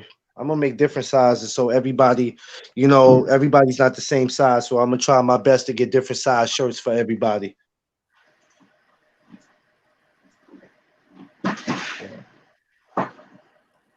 Definitely though. I like blacks. Like both of y'all logos is hot. I like them. When I first seen, that's what attracted me to coming on here too. Because when I first seen y'all logos, I was like, yo, they logos is all right. Yeah, bro. That's another thing that do the logos too, man. But I know a couple other cats that do them too. So, I know, because I know he do it, but we'll holler about that. But yeah, there's options. There's options. But he do good ones too, because he did rap stars too, man. That was nice. Oh, so let me know about that so I could connect to whoever it is. When I get the money, you know what I'm saying? I definitely pay Yeah, for that. This is why people have to understand, right? When we throw these cash apps up and we don't mind doing this, you know what I mean? But at the same time, we got to be able to. We still got to eat. You understand what I'm saying? Like it's not always about we coming up here. We doing this for the money. But at the end of the day, if you're taking 2 or 3 hours, out of your time to talk, and you're on here from Monday to Friday, then hey, we deserve a little something for it. Because this helps. This helps take care of what we have to take care of. exactly. Like you want to get the zone. You need a camera. You need you might have to do something to your computer or your microphone. I mean, it's a lot of little things going to keeping this thing running that Yeah. you gotta stay on top of, and it costs a little something sometime, man. And sometimes you take them hits, man, and then you come home and the wife looking at you like, hey, you know what I'm saying? Let me tell you something. I love my baby, but my baby is not. She's about money, but one thing I love about her, because some guys they have to worry about their woman holding their hand, holding their hand out. One thing about her, she understands the grind, but at the same time, my woman loves the finer things in life, and I have to be able to provide her with that. Yeah, man. So That's it right we there, have to man. do what we have to do what we have to do. Plus, I like to travel, so a lot of the money I use, I'm trying to travel because I'm gonna start coming to states like Cincinnati in Texas and getting involved in stuff that goes on in the community. So, I got plans to travel, and to do good stuff. There you go. That's what's up, bro. That's indeed. Definitely, I think this is, like I said, it's a great thing to go to a different state and get involved in the community and anything the community need help with. Do that, man. We gotta help our people, man. That's the problem, man. That's always gonna be a problem unless we change it, man. It starts with us. Exactly. It starts with us, man. And if we don't change it, then the same BS is gonna go on, man. So we have to change that before we start complaining about everything else that's going on in the world, man. We gotta start with ourselves, man. We got to come together as one and fix what's going on, man. Exactly. You're right. Absolutely. We got to definitely do it, man. But at the same time, we have to make our coins now. So people have to understand it's not about us being greedy for money. Hey, that's not being greedy. We're gonna take the time to do this, man. We deserve a little something for it. Exactly. Exactly, man. But we're gonna keep grinding, man. We're gonna grow this thing. It's been a good one, brothers. I'm sorry. Yeah. I thought we was gonna really be able to get this interview in with Jose Vargass. Hey, I'm gonna tell y'all brothers one thing. I'm gonna reach out to this man one more time, and that's it, bro. Oh man, he might not even. I mean, it's messed up when you tell somebody you're gonna do something and you're not a man of your word. And it's people like that I don't like to deal with because don't do that. Hey, I'd rather you just say, "Hey, I'm gonna take it. do I'm gonna take it. Hey, he jumped in for 30 seconds. He was somewhere. Maybe he was caught off guard about the time or something. I don't know. But I'm gonna reach out to this man when I close this chat down and see what's going on. And from there, I'm gonna move on to the next one. You feel me?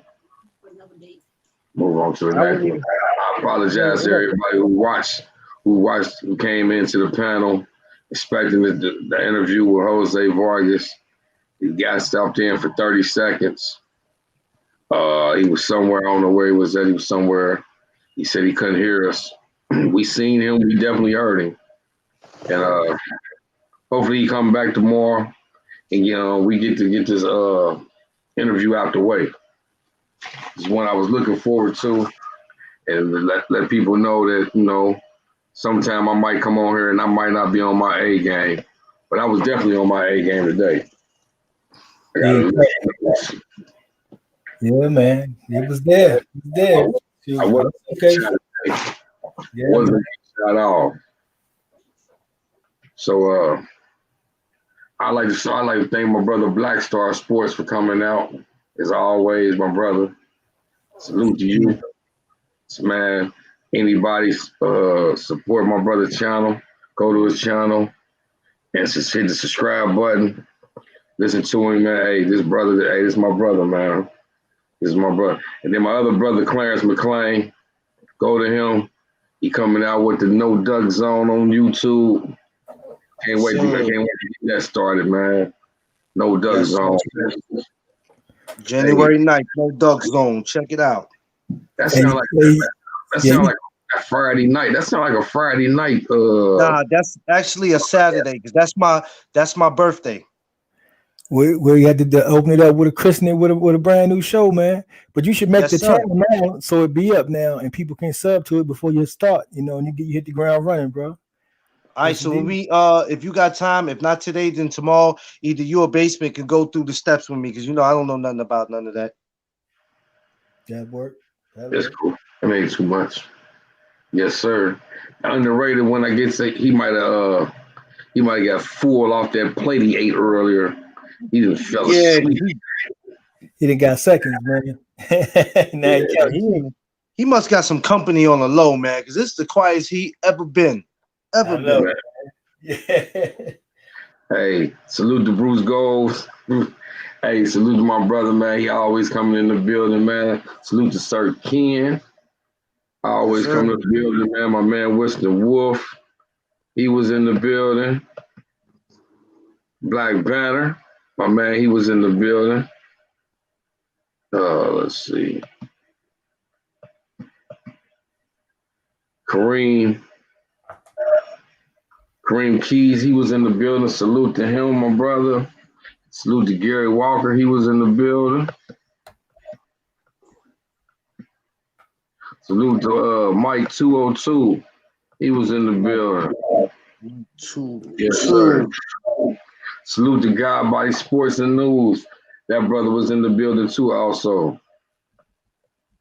Hey, I appreciate everybody coming out and supporting the channel, supporting us.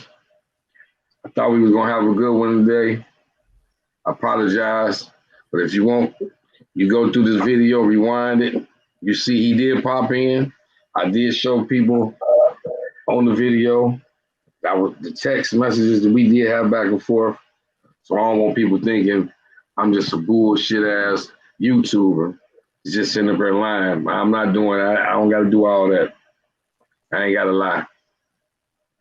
So I'm gonna work on something else for another project for the week. And hey, we're gonna have more boxing to talk every day. I know we got Ryan Garcia coming up January 2nd. I can't wait to see that fight, Ryan Garcia and Luke Campbell. Maybe that should open up some doors, especially with the Tank Davis. Exactly.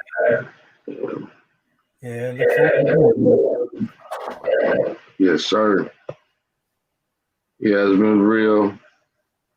It's been real. Like I said, I appreciate everybody's coming out. Anybody want to give some last words?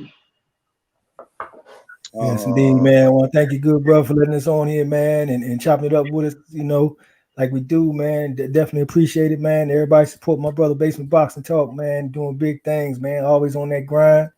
Got to support the grind, man, because, we work hard to bring you these nice shows, man, and these guests and keep everything running like we do, man. So that's all we ask is please just, respect that and come enjoy what we do, man, as we'll keep on doing it for you.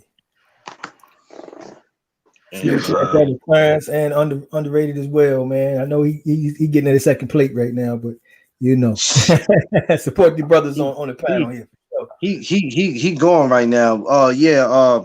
Please y'all support my brother Basement Boxing Talk, man. Quit being so cheap and come out your pockets like my man Jamie Foxx said, man. But salute to the panel, salute to the chat, man. Hey, Basement, thanks for having me on here, man. It's always an honor and pleasure. Hey, Black Star, man. Appreciate you. I love y'all. Y'all my brothers. Underrated. Stop eating so much, man, and wake up. Yeah, but other than that, man, listen, we'll be back tomorrow. We doing this tomorrow? Yeah. Yep. Tomorrow on Black Star channel. Oh my God! Before we get off, I'm sorry, I don't want to cut y'all off because this week is a very important week from Monday to Friday. It's Rep Your City week. For everybody who don't know, Rep Your City is basically I'm gonna have people come on my live for about 5 minutes each, and they're gonna give me a little background on their city and what's going on and stuff that needs to change. So basically everybody's just gonna come on for 5 minutes and tell me a little something about their city because I gotta give everybody a turn to say something. But that's gonna be going on every day this week. The last day for it will be Friday, and I will start that. I'm gonna start that about 7. Cool. 7 Eastern time. There you go. Yes, indeed. On Facebook, right? Facebook. Yes, sir. Yes, sir. Yeah, I'm gonna be back in my group. Ain't nothing changes. It's gonna be the same. Pick off where I left off at. There you go. Just keep grinding. Yes, sir. You can't. The devil will try to listen. You work hard for something, and the devil tried to take it away from you, man. He tried to take my page away from me last night. Little do he know, I'm still gonna hold on to it. Yep. There you go. Oh, here he go. He wanted to come at the last minute.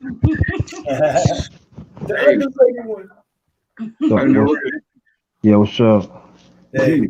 You want to give us some You want to give us your last Yeah. So I came out to take care. So, thanks for inviting me. Sorry, y'all. I take a little something on calling my channel. Underrated Darkness. I got some things coming up and everything. Also, I had the Underrated Darkness Facebook group. Y'all can check it out. I got things coming, y'all. Also, I got the MMA coming the very first Sunday of the very first Sunday in January. Go check it out and check out the brothers, man. We got some stuff coming, y'all. Yes, sir. We got some stuff. Yes, sir. Yes, sir. Like I say, it's been real. Tomorrow we on Black Star Show. Yes, sir. We be on there at 8 p.m. Central Time. Okay. Okay. 9 o'clock my time. Yes, indeed. You brothers, I salute you. I appreciate you brothers for stepping out, coming out to my to the panel. Yes, You sir. brothers be safe and be good. And until the next one, we out. We out. Peace, brother. Peace, brother.